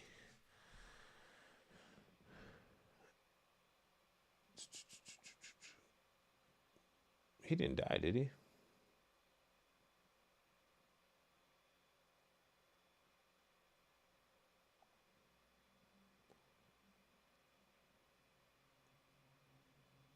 Oh, so he's still alive. Yeah, so I think, what was Mayor? Good Mayor, yeah. Former Mayor Daley is currently recovering at home after suffering a minor stroke in April 2026. Damn, he just had a stroke? Like 2 months ago. Long-serving mayor of Chicago history from 1989 to 2011. He faced several health challenges in recent years, including stroke-like symptoms in 2014 and a neurological event in 2020. So he just had a stroke. Yeah, so he's still alive. Yeah. Bro. Look familiar? This nigga's a mob boss, G. Faces like this, you can't trust. You don't trust them. And the reason I say that is because these are the type of people that was running Chicago into the ground with the mob and Al Capone and all that. He was literally, that they say, from 1989 to 2011, who was elected around this time, who was selling seats around. Bro, y'all think he wasn't entwined with selling the seats like Rod Blagojevich and shit? How Obama got his chair and how he got his seat? How I think Rahm Emanuel came right after him. Rahm Emanuel.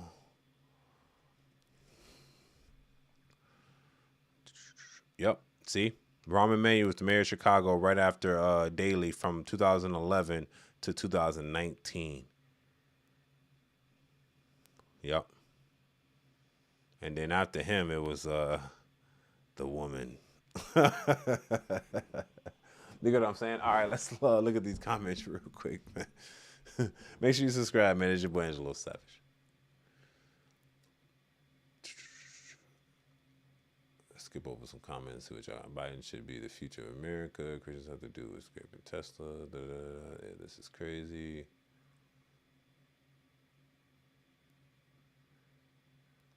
How the blind. Have a friend. I think you already said that.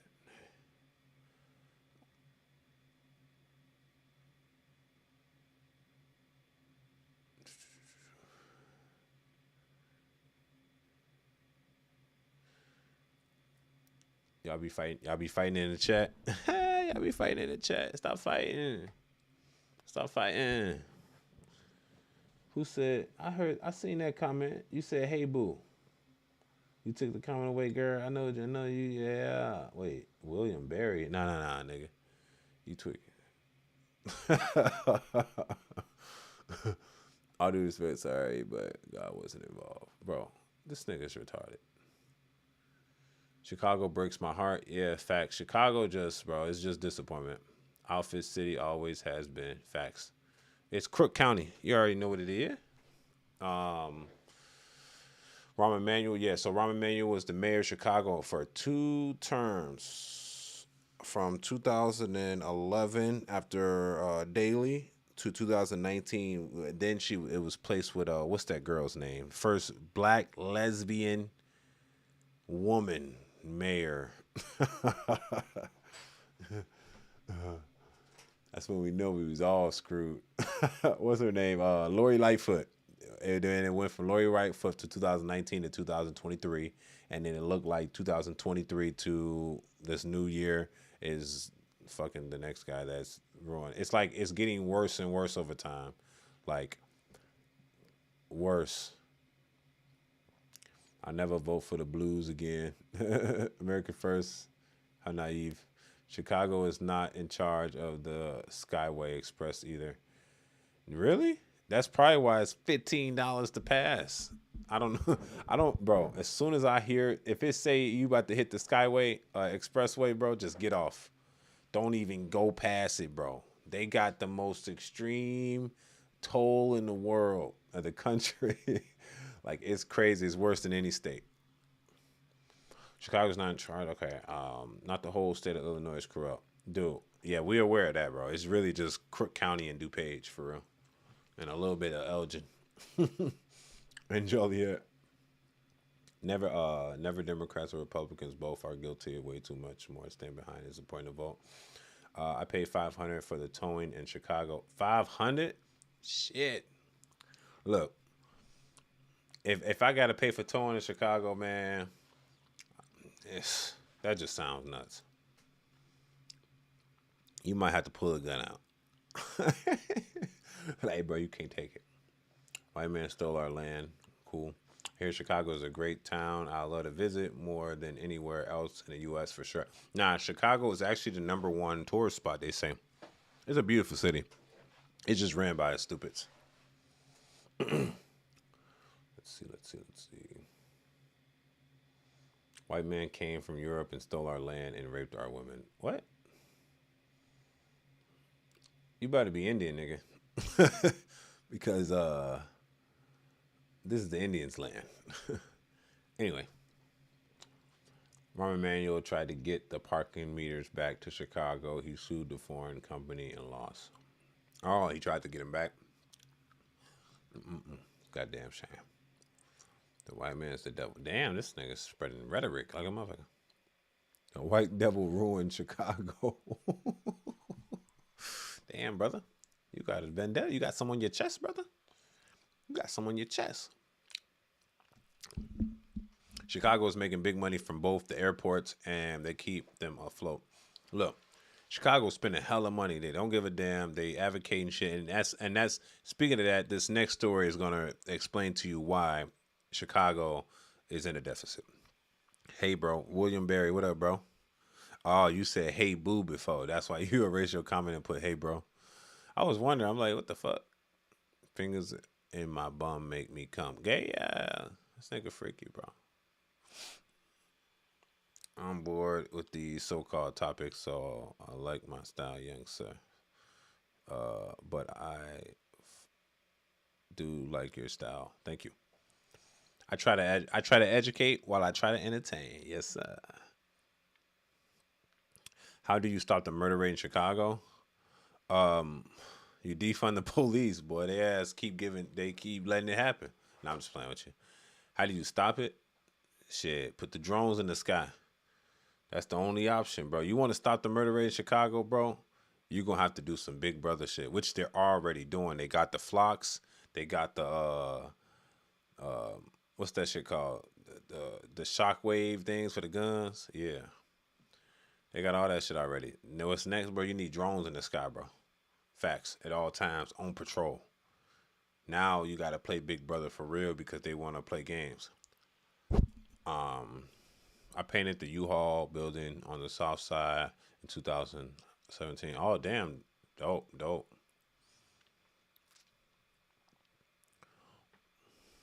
Is it still there? Skyline tolls don't come close when it comes to New York City. Oh, yeah, I heard New York City goes stupid. New York City is just a scheme. Like, you want to be scammed out of your money, go to New York. Facts. Like, for real. You could bum a cigarette. Or could I bum a cigarette? Haha, I better be Indian is what I like about you. I love Chicago, Beckwith, Gary, and Widget. Oh yeah, is that the pictures? That's from the White Sox, I think. Anyway, back to the scheduled programming. I got a White Sox place, so I'm Southside with it. Speaking of Chicago giving away dumb shit, and the reason why we give away things because we sold the parking meters because we were in a deficit. Does that make sense? And we're still in a deficit. Now, this next story is interesting because this next story has to do with the new task force aimed to tackle crime on Chicago's transit systems. Isn't that something? So we have a new task force probably advocating more money that we don't have to it. I want you to know another reason why we're in a deficit in Chicago is because the firefighters. I know it sounds crazy, but firefighters, they after 2 days of work, nigga, they in OT. After 2 days of work as a firefighter, you in OT. Making great money. Yeah, and then the police officers, hella OT, but the crime rate is still up. I don't understand it.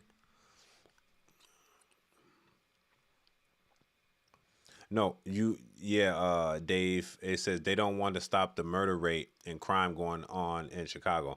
No, they'll never stop it, bro, because it's lucrative. It's a political talking point. It's I will do this. I will, you know what I'm saying? I will make sure that your kids aren't killed. And it's a political talking point. They literally have to make it keep going on. And if it don't keep going on, they'll spark it. They have to. And I understand why they do it, but should they be doing it? No. It's morally, no. They should not be sparking crime in Chicago purposefully for political gain. Plus, imagine, it's like if you solve everything, you don't have no work. That means you don't have no job. So you got to think about it like that, man. And some people don't think logically like that, but it's not even that hard. It's like, keep the crime going on. Pretend, bro, there's thousands of cops in Chicago, bro, but yet YNs out here still shooting shit up and getting away with it. They're not serving murders for 2-3 years. That's on purpose, G. We have one of the most sophisticated gun registry systems in Chicago where, you know, like you shoot a gun. They got, I think there's only in New York, LA, Chicago, and I think Miami. They have these systems where when a bullet's shot, it can read the bullet to the pinpoint, like what type of bullet was shot out of there, like the whole nine. And it's like forensics shit. And we be playing this dumbass role like we don't know what we do. But it's like, we need the violence to carry on. We need the ops to shoot at each other, and then we need those ops to go and get revenge on those ops. We'll even place the police, and this is true, bro. I'm telling you, bullshit you not. The police will literally take an op from his city, catch him, whatever, doing what they be doing. Because the police, the real gang members. Y'all seen American Gangster? That shit real. They sit in the back. They take the money. They take the dope. They the real gangs. They literally, bro. It says chill with the fire hater hate. Nobody hate on them. I'm just saying that's where the money going. Facts. You can Google it. That's the facts. I actually wanted to be a firefighter because I knew Chicago was giving them so much money. I said, you know what? Maybe being a firefighter ain't that bad. But look,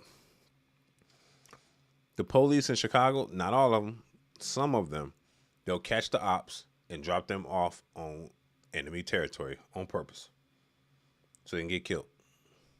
And then they drive away. Facts. Like, I've seen videos of this shit. Like, that's exactly what they do. Not all the time, but a lot of them. It says chill with the firefighter hate. They make money every buried their best friend or their child and spent every day what we call their tribe saving for their family from a fire. Now, firefighters is needed. I'm just saying they just are the reason why there's a debt deficit in Chicago.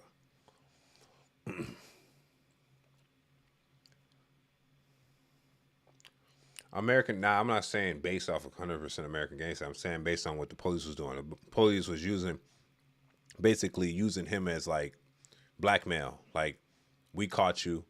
Now do this and continue to do it. And if you stop doing it, then you're going to jail type shit. That's what happens in Chicago. It happens in New York too, I bet. Money is being a city employee of Chicago. Facts. City employee, police officer, the highest paid firefighter, bro. You work as fire department, police department, you get money and you get a pension.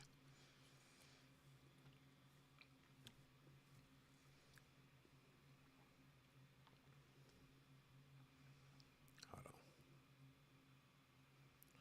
He said, hold on, big dog. I got something to Google real quick. Is fighters and shit.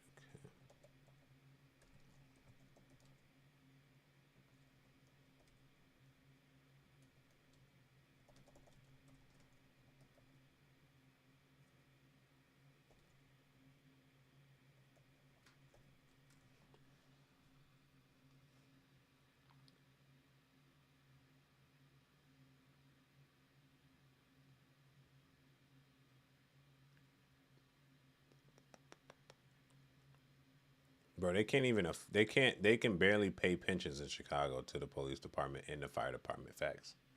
That's a fact. It's hard to be.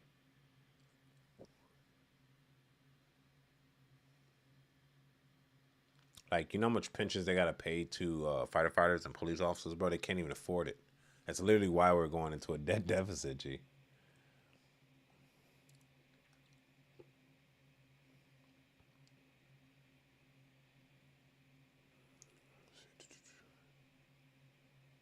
Yeah, it says right here.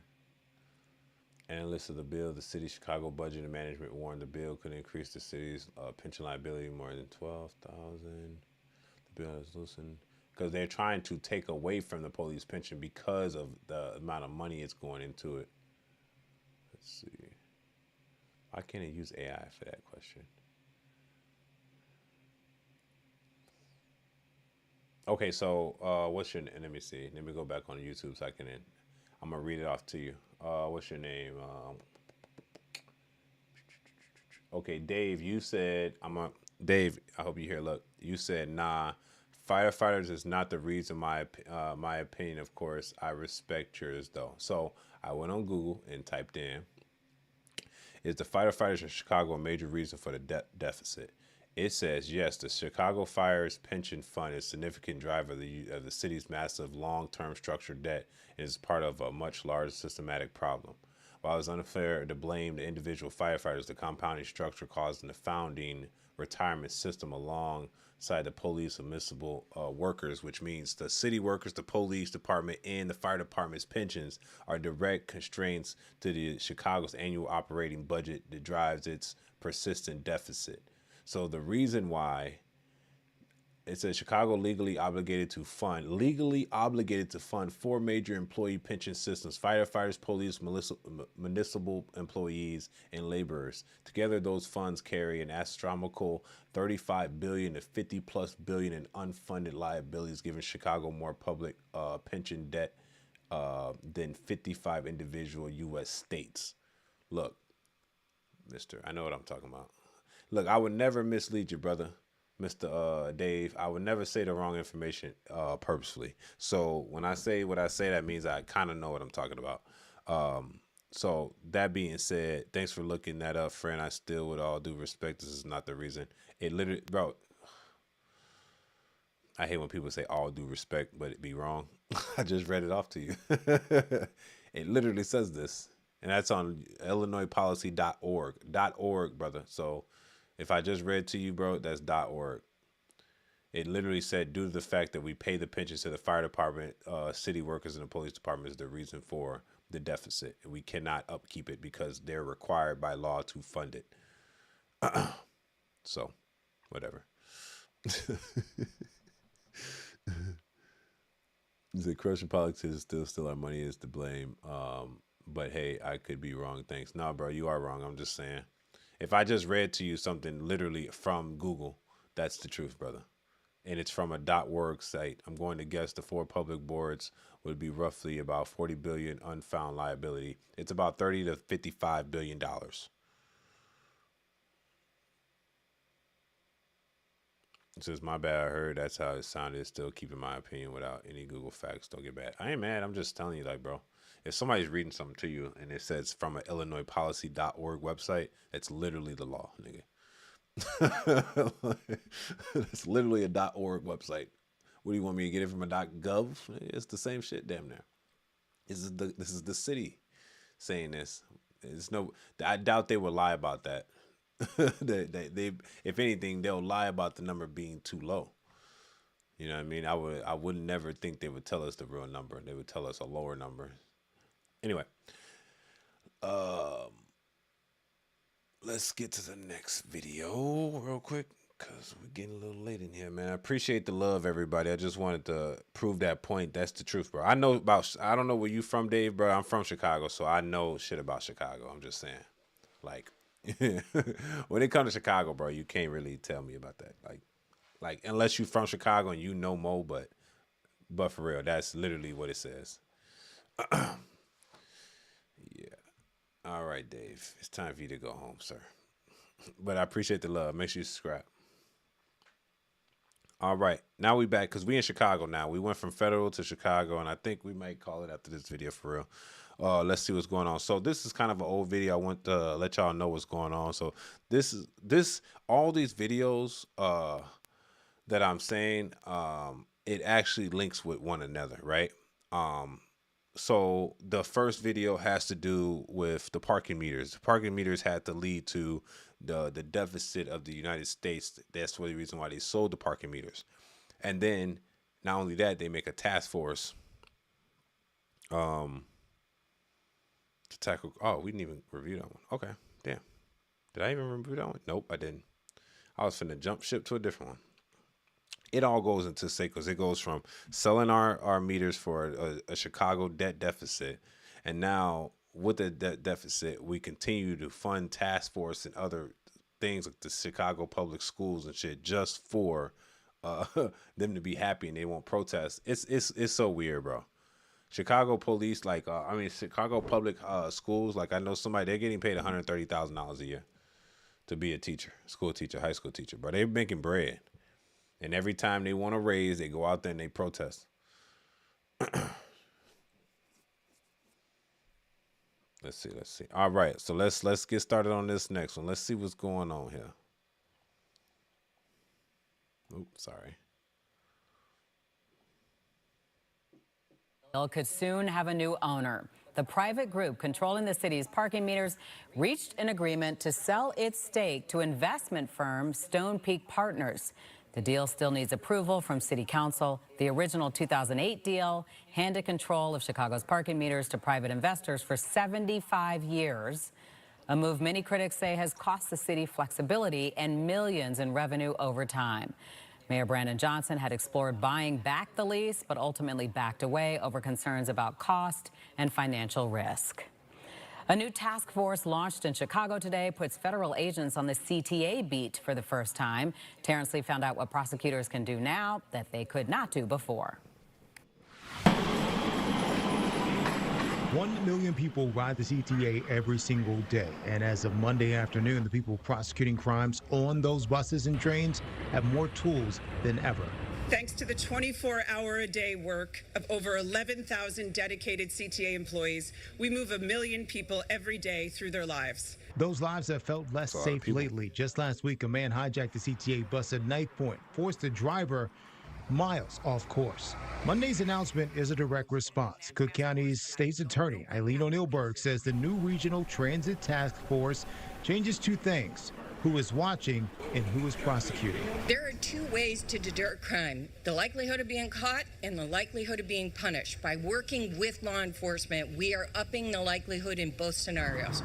That's what I want to send to the riding public, that we have heard you, we share your concerns, and we are doing everything we possibly can to make this the safest big city in America. And that starts with our transit system. Here is what that actually looks like. Nearly 40 prosecutors are now trained to access access CTA cameras, gunshot detection technology, and digital evidence and get it into court fast. Burke says in every felony case on the CTA, her office asks for detention. Judges have agreed 81% of the time. And if a judge says no, prosecutors will ask for a stay order, banning that person from the exact bus line or train station where the crime happened. But Burke's task force does not include community organizations. Theo Hardiman, who spends his days working with young people caught up in violence, says that matters. You cannot arrest your way out of an epidemic. Violence and violent behavior has become a lifestyle for some people. So we have to work with the people, meet them where they are, and help them out. For now, the task force is law enforcement only. That includes the FBI, ATF, and DEA. Their first meeting is set for May 26th. Terrence Lee, Fox Chicago. Well. Ain't shit finna happen, I guarantee you. They just spending more money to do nothing. Let's just say what it is. They're not about to do nothing. They never do. They gonna say what they gonna do, fund something that puts us back more into a debt deficit, and they're not really gonna do no actions. And I hate to say this, and I hate to be the bearer of bad news, but this is exactly what happens. Literally, like they lied to the public to make the public seem calm because they know the violence is happening all on the thing. I think it was just the anniversary of that one girl that was the Ukrainian girl that got killed in Chicago, where the black dude stabbed her up on the train. I think it was just the anniversary of that, and I know they got to make a post or whatever about it, but bro, they literally just said they will have a stay order for individuals for that specific line. Like, how about you take them off the transit system completely? You get what I'm saying? Not just, oh, you were on the red line, you did a crime on the red line, but you can still do the green line and the blue line, though. It's like, no, bro, you can't be on the transit system at all. We're telling you what you're doing. You just lost the privilege to ride with all the public transit people, unless you're going to wear a shiesty. Unless you're wearing a shiesty and you're getting through that. You get what I'm saying? Because at the end of the day, bro, they're not trying to stop nothing. They're just trying to advocate money to a different sector of the state or the city. And then that money is going to go into a debt deficit. It's kind of like what Pritzker does when he basically makes fake things so then he can fund it. And then you're like, damn, where you getting this money from? Well, we're going to make the money. We're going to also make the money by increasing the property tax and increasing sales tax. You know what I mean? And then they're like, well, we're going to increase cigarette tax, liquor tax. We're going to make everybody use paper bags. If you want a plastic bag, it's going to be 10 cents a bag. Like, they're going to slowly increase where it is no other choice. That's how they're funding it. It's like a Ponzi scheme almost. You know what I'm saying? And I hope if they are trying to do it, I hope it does work. Let's say that. Let's be positive a little bit. And I hope that even if they are trying to, I hope that it stays that way. But typically, that's not what's going to happen. Historically, it's not going to happen that way. They've been funding shit. So you telling me just now you want to put a task force in to aim, tackle crime on the city transit system, CTA? No, bro. You allowed this to happen so long. Like, you had to get the state police department to be on like the blue line, arresting people that's smoking on the train, that's doing nonsense on the train. Now the city wants to get involved. The state shouldn't even be on there for real. You know what I mean? I know y'all see multiple videos roaming through online where the state police, I know at least because I'm in Chicago, so I see a lot of things in Chicago, but the state police be on the red, on the red line, blue line. They be sitting on there just waiting for motherfuckers, and they'll snatch you up. Because there's a lot of crazies, bro. And the police need to be like every 2-3 cars, there needs to be a police officer, like just patrolling it from door to door. You know what I'm saying? They got all these police officers ain't doing nothing. You need to be patrolling this stuff because you do got crazy in Chicago. You know, most people in Cook County Jail, they're just crazy, for real. They got mental illness. They're just going insane. Now, we could help, but at the same time, you need to ban them from the people that don't need help because they just trying to get back and forth to work.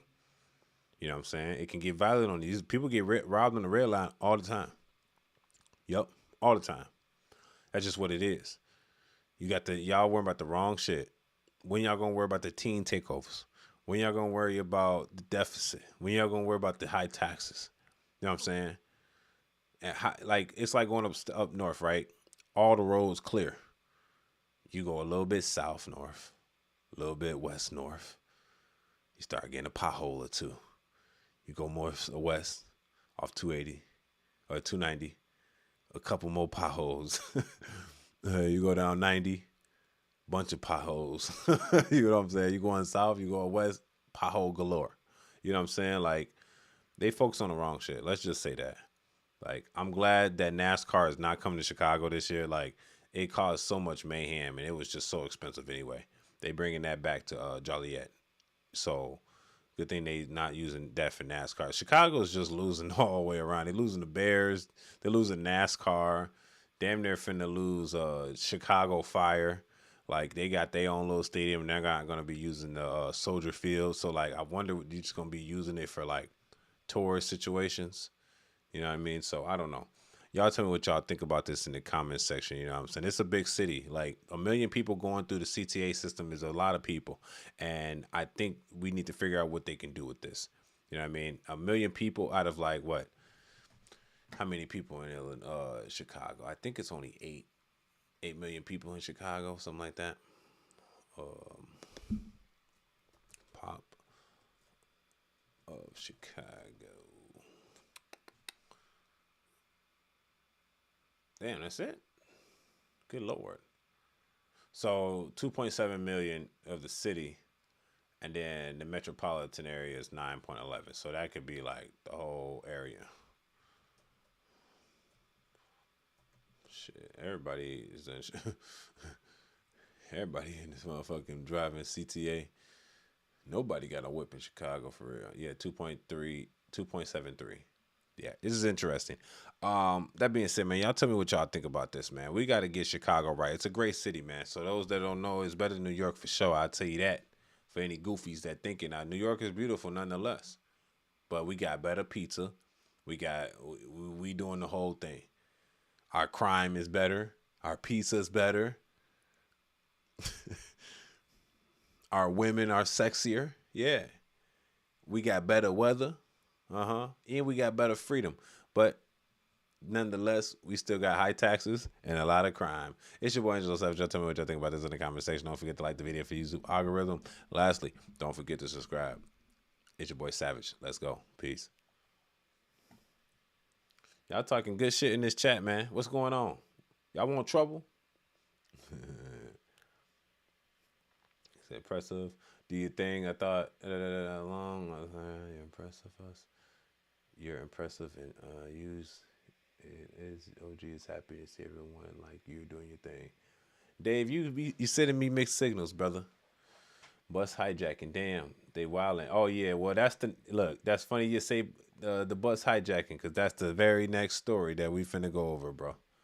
The very next story is the bus hijacking. So I wanted to end with that one because it said it in the video, and I was like, oh yeah, y'all don't even know what's going on in Chicago, huh? Yeah, they hijacking the CTA bus with a bus load of people on it. Yes. It's graphic out here. Make sure y'all like. Let me read these comments off, and then we're gonna get into this video. Let's get it. He said, bus hijacking. Damn, they wilding in the city streets. Facts. I'm sure once y'all get rid of half the fire department, y'all are thriving. It's not about getting rid of the fire department, brother. It's about the pensions that they have to pay out to the firefighters once they retire. And they only have to be, and that's the thing about the pensions, because when you're a firefighter in Chicago, I think you only have to be a firefighter for 10 years to get the pension, but you can't cash it out until you're about 59. And then it depends on how long you stay on the force on how much your pension. So if you're a firefighter that leaves early, but you serve 10 years, you can take your pension out. It's a wicked system, bro. It's not about the firefighters itself. It's about the money they must give the firefighters once they retire from the service. And they can retire from the service for any reason. It could be health reasons. It could be they're not stable. It could be PTSD. If they've been in the service so long that they have to still pay them out that pension. So that feeds to the city because they're mandated to do it. And that's for the city workers. That's everybody's city workers, bro. That could be the street sweepers, bro. That could be judges, lawyers that work for the city, representators, anything that has to do with the city, police officers, they be out of commission, whatever, it don't matter. They all get pensions, and the government cannot fund the pensions. So eventually it's going to crack because of the pensions that we have to give to the police department, fire department, and city workers. So I don't know if you understand that or not, bro, but that's what it is. So it's not about the firefighters and the police department itself. It's the fact that they're mandated to pay them out a certain amount of money. But they're the city workers. So it's like the government's problem. It's like what we do when we do what's that shit called we pay? Social Security. We're paying into Social Security, but in 2036 they only can afford 75% of that. So anybody before that, they thinking they're getting like 100% of your Social Security because you're funding it, but that's not true. You're not getting that back. And then what do you think it is? I'm 28, so by the time I'm turning 60 or something, when I'm about to retire at 67, it's probably gonna be like 75 by the time I get that age. They're gonna probably push it back. What do you think the percentage of Social Security they're gonna have for me, bro? If in say 5 years is gonna be at 75%, they can only pay you out. That's the same shit Elon Musk was screaming about. He's like, well, we have to worry about this debt because these motherfuckers are paying into something. Imagine you paying full percentages of something that you're not even going to benefit from. They got to fix that system. It's screwed. Yes, sir. Nothing's free in the world. God bless. Yep. Keep voting the blues. No, we vote. Yeah, I don't know. Shit. I just vote. I vote with my interests. Whatever that is. Defund the police outside. You got it. Who's going to defund the police? So we all brainwashed. Not. By we is you, nigga. I'm out. I'm the only one commenting and getting weird. Fuck it all. Yes, bro. You don't have to comment like that, bro. We see it. People just not comment. It is 2:30 in the morning, 1 o'clock in the morning. Hey, kiddo. Alberto say hello from Puerto Rico. Peace, love you, bro. Oh, appreciate you, Alberto. Appreciate the love from Puerto Rico. You still American in my book, brother. You got to learn one day the numbers don't add up. Google isn't the Bible. My bad, I'm out. Bro. Yeah, Dave, get out of here, brother. Something wrong with you. I think you're sleepy, brother. Get some sleep, friend. Good job, Angelo, killing the streams, man. I'm enjoying this. Oh, appreciate it, Palm, bro. I'm gonna keep it going. Riley Wood, fuck Chicago. Bro, Chicago lit. What you talking about, brother? Chicago that shit, bro. Like, Chicago is I'm be honest, it's a beautiful city. The problem is with this city is that it's ran by corrupt individuals, and it's always been that way, bro. We got people selling seats. We got corruption. We got the DNC here, and they doing abortions right in front of the DNC, and they nipping people with giving vasectomies. G, do you not see the problem? like when look, the DNC can be here. That's cool, right? But when you got the Planned Parenthood truck sitting in the front giving abortions in the front, G, come on, man. We got to stand up for that. Like I said, I ain't super religious or nothing, but don't this just seem wrong? You get what I'm saying? And that's how I look at this. It's like, don't this just seem a little off? Like, you're giving vasectomies in the front and you taking babies out, like, while Kamala Harris yelling for president, bro. Look, and Chicago's a crazy place, man. I'm telling you, like, if they're gonna win, if they got Chicago, they got everything, bro. That's why I was trying to help the youth in Hyde Park, bro. I'm trying to get them into a better situation in their brain where they can go to school and they have better outcomes. Because I know if you got Hyde Park, if you can conquer the city, bro, of Chicago, you can conquer any neighborhood in the country. That's just how that works. If you have Chicago, you have the country. Because of the violence, because of the kids, because of the influence, because of the liberty. So if you can really convince Chicago, bro, you can convince the world. That's how I think about it. And that's facts. Look at us. I think it's because red states made these things inaccessible. Yeah. And that's fair. I'm not like, look, I'm not pro-abortion. I'm not pro-anti-abortion. I'm in the middle. I think there should be a registry. So that's my views personally. I think there should be a abortion registry that states that if you had over a certain amount of abortions, say 3, anything over 3, you must have the child, unless it's rape or incest. Facts. Because you can't just be going around having indiscriminately sex with whoever you want and killing the kid. While if men did that, he paying child support and he don't have no say if the kid goes or not. That's not fair to the man or the baby. You know what I'm saying? The women don't just go out here and just be devilish and have devilish action. Like, we shouldn't allow that. Like, if you want to have crazy sex with and doing all this shit, then that's your prerogative. It's your body, your choice. But there should be a registry. Facts. There should definitely be a registry that, okay, you had 5 abortions. You think a woman should sit around and get 16, 20, 40 abortions because they can and because they want to? No, bro. That's wrong. We kill it. Like, this is a Christian country, bro. And I'm not even like religious like that, but I still stand on that. But then they mad that the robot's playing God when we're playing God. I don't understand. I'm not defending having it in front. I get it. Yeah, but I disagree with the registry. Women can't have a lot of abortions. They'll die. Bro, I know women have I know a woman that has more than 5 abortions, G. So that's not true. Unless you're a female. Like, literally. 5 that's 5 children you just killed. That's murder, nigga. Come on, bro. 40 is an exaggeration, brother. But still, 10 is too much. 7 is too many. 5 is too many. Come on, let's be real. Anything after 3 must have the child. Fuck is you saying? He said, yo, Mr. YSL, what up? What up, gang? Did you buy that? Did you get the YSL? Hey, actually go to a little store, spray that on you, bro, and see how you like it. You're gonna like it, bro. They're gonna put you on the Dior Sauvage, put you on the YSL. What else they got? All types of shit, brother. He said 1 is too many. Facts. Like, I'm just trying to be fair, right? It says 3, you are a serial killer. Facts. He said, we aren't a Christian country. Neither are we founded on religious freedom. Literally, our dollar says, in God we trust, on all our coins. We are a religious. We're not a religious country, but this is a country based on Christians and Christianity.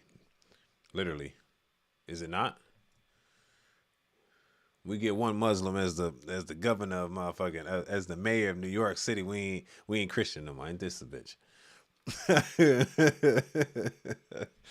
You know what I'm saying? Like, we atheists in this motherfucker now? No, bro. It doesn't matter what it's found on. This is what it's that's just what we own now. It's always been that way. It literally says, in God we trust. Like, not in Allah we trust. No,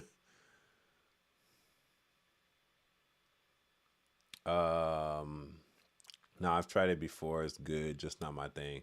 Yeah, man, just go with the flow, man. I started with my colognes, bro. I started with Bath and Body Works Man lotion, bro. I just did the scented lotion and put that on like the hot spots, and girls like that too. And then eventually I upgraded it to the spray. So take it slow. That's all. Don't grow too quick, man. It's a privilege to be young. 1950s, right? So 1950s, bro. It don't even matter, bro.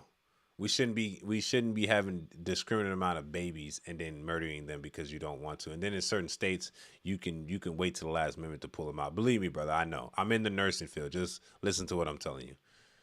I don't want to have to prove you wrong like the Dave guy. I literally am telling you the truth. I'm in the nursing field with the bitches that get abortions, and they're telling me this. Like, come on, bro. They're not lying. Because who lies to someone and say they got abortion? That's crazy. That's like lying to somebody and saying that you self-harm somebody. It's like, who says that shit? You know what I mean? 25 babies aborted in the black community. It doesn't matter what community it is in. It shouldn't happen regardless. This country is based upon trade. Okay, bro. We literally right hand over the Bible before you get sworn into law. Right hand over the Bible before you swear into law against perjury. Like, come on, bro. Anyway, yeah, bro, I'm already deep in the rabbit hole. I got 50 something bottles already. 80. Oh, so you already got bottles, bro. So you already ready, bro.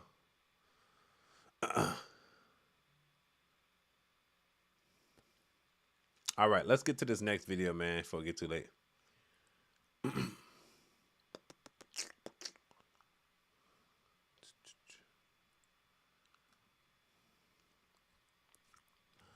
All right. Pulaski CTA bus hijacked at knife point in Logan Square. Now, Logan Square is not a bad part of Chicago, by the way. I just want to let y'all know. Logan Square is not. It's a Angelo chat. Good times tonight. Keep up the good work. See you all next time. Appreciate it, Palms, man. You're doing your shit, brother. Appreciate it. So we're gonna do this last story. We're gonna hop off, man. We've been streaming for about 2 hours, 15 minutes. We're gonna knock this last story out, and we're gonna go with the flow. So, plastic CTA bus hijacked at knife point in Logan Square. Logan Square is not a bad area of Chicago, technically. Every part of Chicago is bad, but Logan Square is not.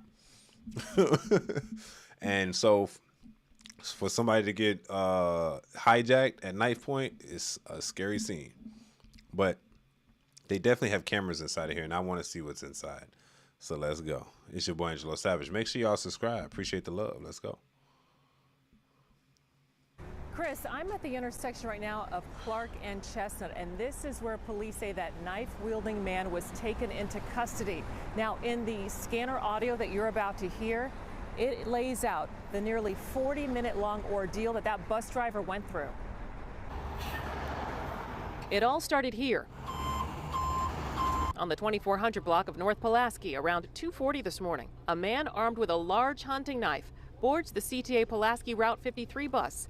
Police receive information a panic alarm has been activated, and there's an assault on a bus operator. The bus is unable to stop, has passengers. Jason Pulaski bus headed southbound. It sounds like this bus is going rogue right now. It's the Pulaski bus, but as you can tell, it's several miles off course. The driver's sending a lot of incoherent and suspicious text messages around and making a lot of claims and was refusing to stop. Police sources say before the ordeal began, the bus driver was able to get passengers off the bus. Then she was held at knife point for 7 miles, finally making it here to Clark and Delaware. A male wearing all black pulled out a knife a few miles ago and was holding the bus operator pretty much hostage with the knife, forcing her to drive this way. The supervisor also stated when he arrived on scene here at the bus, he witnessed the individual holding the knife at the bus operator's neck. At that moment, the man armed with the large knife climbed out a bus window, making his way across Washington Square Park. Police would then get a call to go to 100 West Chestnut for a man matching the description of the person that had climbed out the bus window. 5'6", heavyset, black jacket, blue jeans, black shoes. Outside the building waving a knife. I'm not sure if that's my guy. And following a positive ID from the bus driver, it was their guy. Chestnut and Clark, we got him. Now, police are telling us no one was injured in this incident. Meantime, in a statement, the CTA is praising the swift action, they say, of police, saying that's what led to the man being taken into custody so quickly. The CTA also says they are committed to seeing this case through to ensure felony charges are pursued. Now, look. They moved swiftly, but they didn't move swiftly. You know why I say that? The man had the knife to her throat for 7 miles, really. They not moving fast. They probably moving at like 30 miles an hour for real. For 7 miles. A police usually be sitting on every like fourth corner, every fourth block. You got the people called the police. She's sending alerts. She's sending texts. There was actually another phone call that was actually sent inside the cab from somebody that's inside calling the police. Like, there's a guy with a knife to the lady's throat. You know what I'm saying? Like, y'all should have been on it immediately. Stop the bus, had the bus surrounded, take Buddy out. He shouldn't have got the opportunity to hop out that bus because y'all should have been on that bus. It's a big-ass bus, bro. And in Chicago, sometimes you got 2 buses put together. And it's like a slingy, like this, and it move like that to cut the corners easy. But anyway, the police move fast, but not fast enough. That could have went bad. He could have already stabbed Shorty up, and he could have jumped out of there and got out the jam. Simple as that. But instead, what happened was, good thing he didn't. He's just a crazy. We call him crazies around now. He probably just a crazy. Wanted to stick her up, just have her do some crazy shit. Drive down the block, 7 miles, just for what? Just to hop out with the knife. And of course, I'm gonna tell you what's gonna happen. This is exactly what's gonna happen. They're gonna let him go. I'm not BSing with you. They're gonna let him go. They're not gonna put him, they gonna get an I bond. They gonna say, hey, bro, He's just a crazy man. Throw you back on the street until he actually does a crime to another person and he commits murder. That's exactly what's about to happen, bro. He's about to go to jail. The judge is going to release him because of the PICA law that Pritzker put in order. They're going to let him right back out into public. And then he's going to reoffend. That's exactly what happens. It happens every time. It's Chicago for you, brother. That's it. Pritzker didn't make it no more easy than that. They let people go as soon as they do stupid crimes. Literally. Stupid shit like that. Even though he put the risk of everybody's life on the bus in danger, the driver's life in danger, and all the people that was driving around their life in danger. Because you probably had to run red lights and shit and everything. And everybody gonna stop for the bus is the bus. But still, 7 miles, knife to the throat. That's the problem wrong with a lot of these blue cities, because they don't enforce the rules, so then people get away with stupid shit like this, and then they just keep doing it. Plus, they talk about mental health by the same time they're not helping people with mental health. That's what I don't understand about certain these blue cities, including Chicago. Chicago's almost the worst. Illinois is really bad when it comes to this. You know, they disarm the public at the same time that they do all this other stuff. They disarm the public and then let the criminals go free. If you're from Chicago, you probably understand. And you're going to find stuff like this all the time. It's just, if a man can put a knife to the girl's throat, he could have easily just stabbed her and ran off. Right? Pled insanity. You know how it go. It's different, bro. Chicago's a wicked. It's New York City. It said New York City is Gotham City. Chicago's Gotham City.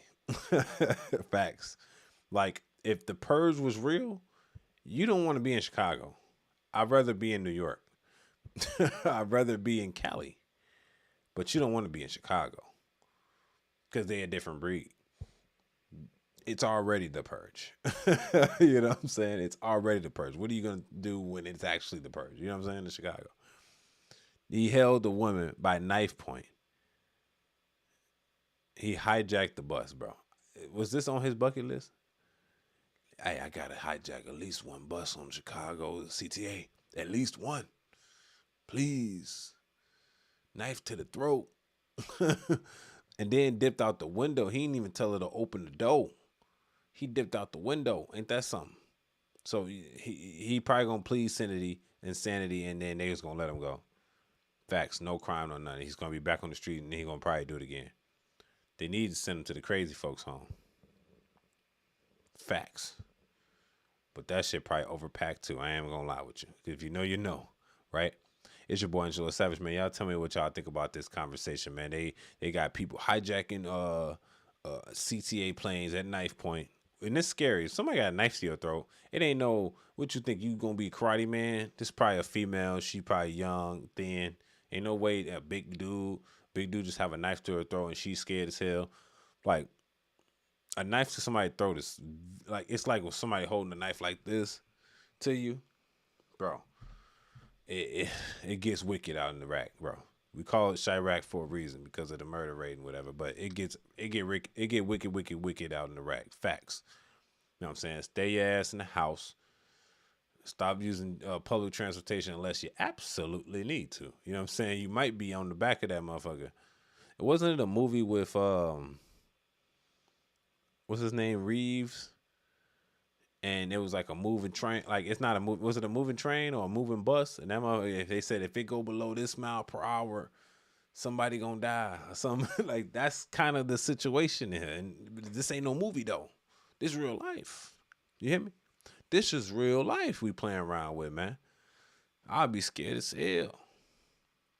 But you can do what you can do, man, in this world. You know, pray every day, every day. It's your boy Angelo Savage. Tell me what y'all think about this in the comments section. It's a wicked world. Peace. Make sure you subscribe. It's your boy Savage. All right, now. That concludes our videos. Oh, yeah. How you say that name? Kenny Reeves? I don't know. I just know his last name. Okay, let's go back in the chat because it's going crazy. So my boy Palm, he's out for the night. Yeah, I love these conversations. Y'all be having shit active, man. We're going to do this. So this makes 2 days in a row. That means we also going to be back tomorrow for real too. So I'm going to keep it going. Every night we're just going to find content and comment on it, man. That's how we're going to stay consistent. We're going to see what happens when I'm on this mug every day talking.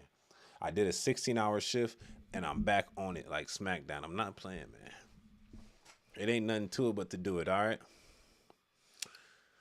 For real. Like, if you want to chase your dreams, get up and chase your dreams, brother. Stop letting people control your life. That's all I'm saying. Like, I don't play the victim role. Let me read some comments. I'm a Christian, has been since birth. I haven't been brainwashed. I don't go to church, but I read the Bible. Okay, it doesn't matter the community. Black women get mostly versus whenever they are the majority. I think the chat be arguing about nothing. That makes sense. Seattle has the same problem, bro. Can't even bring your kids on the bus. Fentanyl being smoked at the bus stop. Is it, you said Seattle? Is it Seattle, Washington? What other city? I think there's another state and city that allows people to smoke like drugs and they give the pipes out. Yeah. They give pipes out to the people to use so they know it's being used cleanly. I'm like, bro, that's crazy. That's like giving somebody cocaine, right? And you're like, hey, man, I know you probably smoking that bad cocaine that might be laced. Here's some good, fresh cocaine, pure. That's what the states are doing. That's like the equivalent to giving somebody a crack pipe so they can have a crack pipe to smoke their dope in. And then get mad when it's sitting around. Is it Seattle that does that, man? One of these degenerate ass cities. I'm left and I don't agree with that shit. Yeah, well, it happens.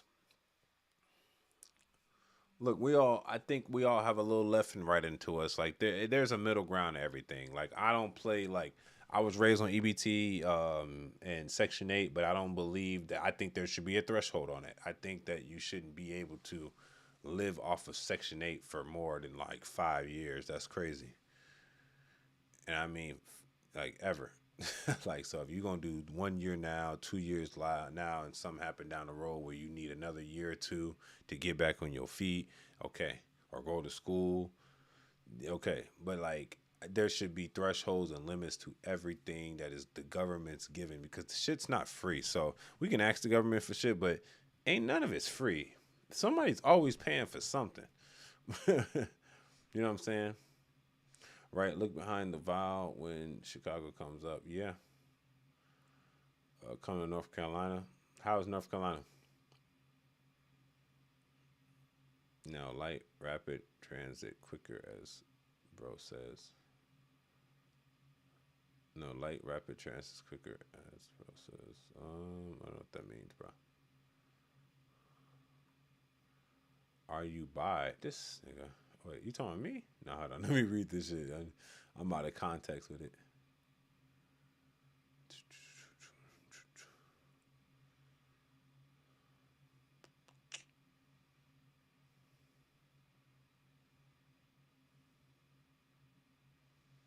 I'm gonna say I'm left and I don't agree. I look behind the veil. You moved and wait. We moved in the late 80s from Chicago. Crime off the chain. I've seen so many deaths before I was 13, and that state needs help big time. Yeah, we used to live in Cabrini Green apartment buildings, that big ass building, bro. Back when like it was like gangland for real, like Larry Hoover time, and it was violent, bro. Like the hood was something different. I'm glad we got out of that for real. Like it's like a cesspool. Oh, Speed the movie. Yup, Joe, you got it right. Is that the one with the yeah, Speed the movie? You know what you mean. Okay. Bet. It's Superman. You funny. Angelo get up early, the dark sleeps till night. Wait, Angelo gets up early, the dark sleeps till night. Bro, I got up this morning at 5:30. Got at work at like 6:50. Work till 11 p.m. I do 16-hour shifts, and then I come home and work on this because it's my second business. Welcome to Vancouver. What up, Canada? Weed is legal in Michigan. Never thought it would happen, even though they used it also for medical purposes. If y'all don't know, marijuana's actually been not decriminalized, but the scheduling went from a Schedule 1 to a Schedule 3, if y'all didn't know. So I want y'all to know that means that weed has actually been decriminalized recently, and everybody went over that. Like they're not even thinking about it. It ain't completely legal, but it's to the point where they're changing what it actually means. Even when you go get a firearm, the 4472 thing you must sign up for, bro, you can now have, as if you have a prescription for medical marijuana, you can still buy firearms. It's crazy. Like, people don't understand, a lot of shit just changed recently with like your firearms protection with the marijuana shit being rescheduled. I'm like, okay, bet. But you still can't buy recreational shit and have it. I know you need it, but I'm glad I'm not in Section 8. It's a trap. Some do need it, bro. And I'll say this. I created a lucrative plan how to get out of Section 8, right? I was raised in the trenches. I call myself the trench baby, right? So there's like a path to get out of it if you in it. Like, if you need it, use it. But while you're using Section 8, what needs to happen is while using this Section 8, what needs to happen is that the individual needs to be going to school at the same time, because if you get in Section 8, you can get financial aid at the same time, free. So that means you need to be going to school. And the thing is, you got to go into at least a associate's degree or something. Go get something that makes you the money back immediately, because as soon as you start making the money, they're going to take the Section 8 away from you. So you need something that is worth your while. Nursing, you can go to school for plumbing, HVAC, anything that allows you to get all that money back plus more and stay out of the hole. Because once they take it, they're going to take it.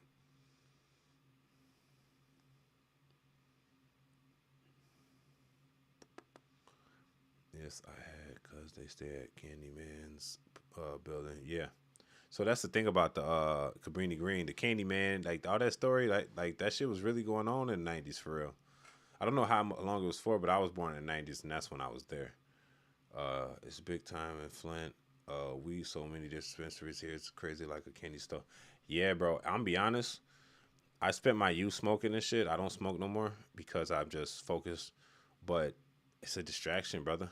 For those that need it for stress reasons, and like, I think it's good for anxiety, stress, like that, and everything. But other than that, like, it's a distraction to someone that's trying to build something. Let's say that. If you're trying to build something huge or that doesn't exist, are you on your grind? Are you motivated? Weed distraction, it slows you down. Liquor does too. Unfortunately, a born life is what creates the ability. Let's see what sex. Been up since yesterday. Praise the Lord, everyone. Yeah, me too. Shit.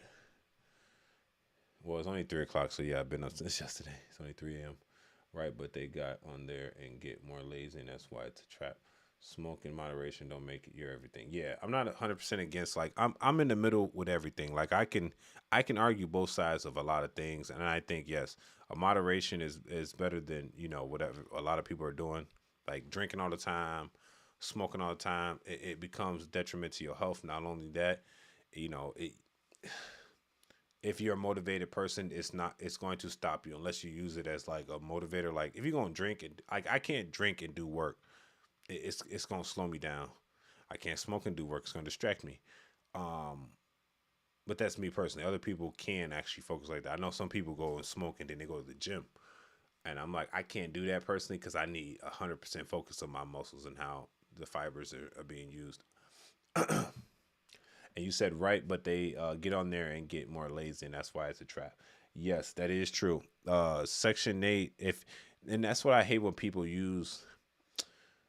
There's a race component to this, right? And Section 8 was a thing that was used in the black community. The government was using it where, okay, if a man lived in the same household as you, you could not get these benefits. So they will kind of force the man out of the home just so the woman can sustain herself by herself without the man. It's kind of like, this is what kind of the feministic movement was always there, but this Section 8 and EBT and shit helped it out, which made women feel very independent of men. They don't need them at all because of the fact that they were getting supplemented by the government, and the government becomes the new husband, the new baby daddy, the new wife, supplier of needs. So then they kind of separate the man, and then not only that, the women were getting Section 8, EBT, and they were getting child support. Some of them wasn't due to because the man wanted to leave, because they wanted to leave because they had opportunity to go. Spirit, I know we will be these things just to do it moderate. Remember, Jesus made wine.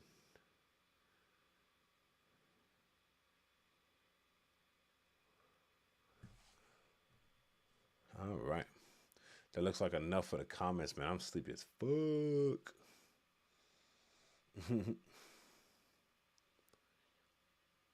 Yeah, facts. I love these conversations too, man. I love speaking. Like this is some things we're gonna have to just keep doing every day, bro. So it's not a super designated time. It's probably gonna be like at night, either at 11 o'clock or 12 o'clock.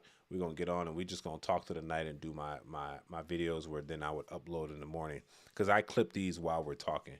So as I'm recording, that's why I don't distract myself. As I'm recording, I'm clipping vertical and I'm clipping landscape mode, and then I upload both for the people that wants my long term, and I want for the clips so it could send you to the long term. And then I go live so the people that are on here, they know how I'm bugging. So I'm doing a night show because that's where it's at, bro. Eventually, this is gonna be the future. I ain't gonna lie. Like, this is me hustling. This is hustle stage for me.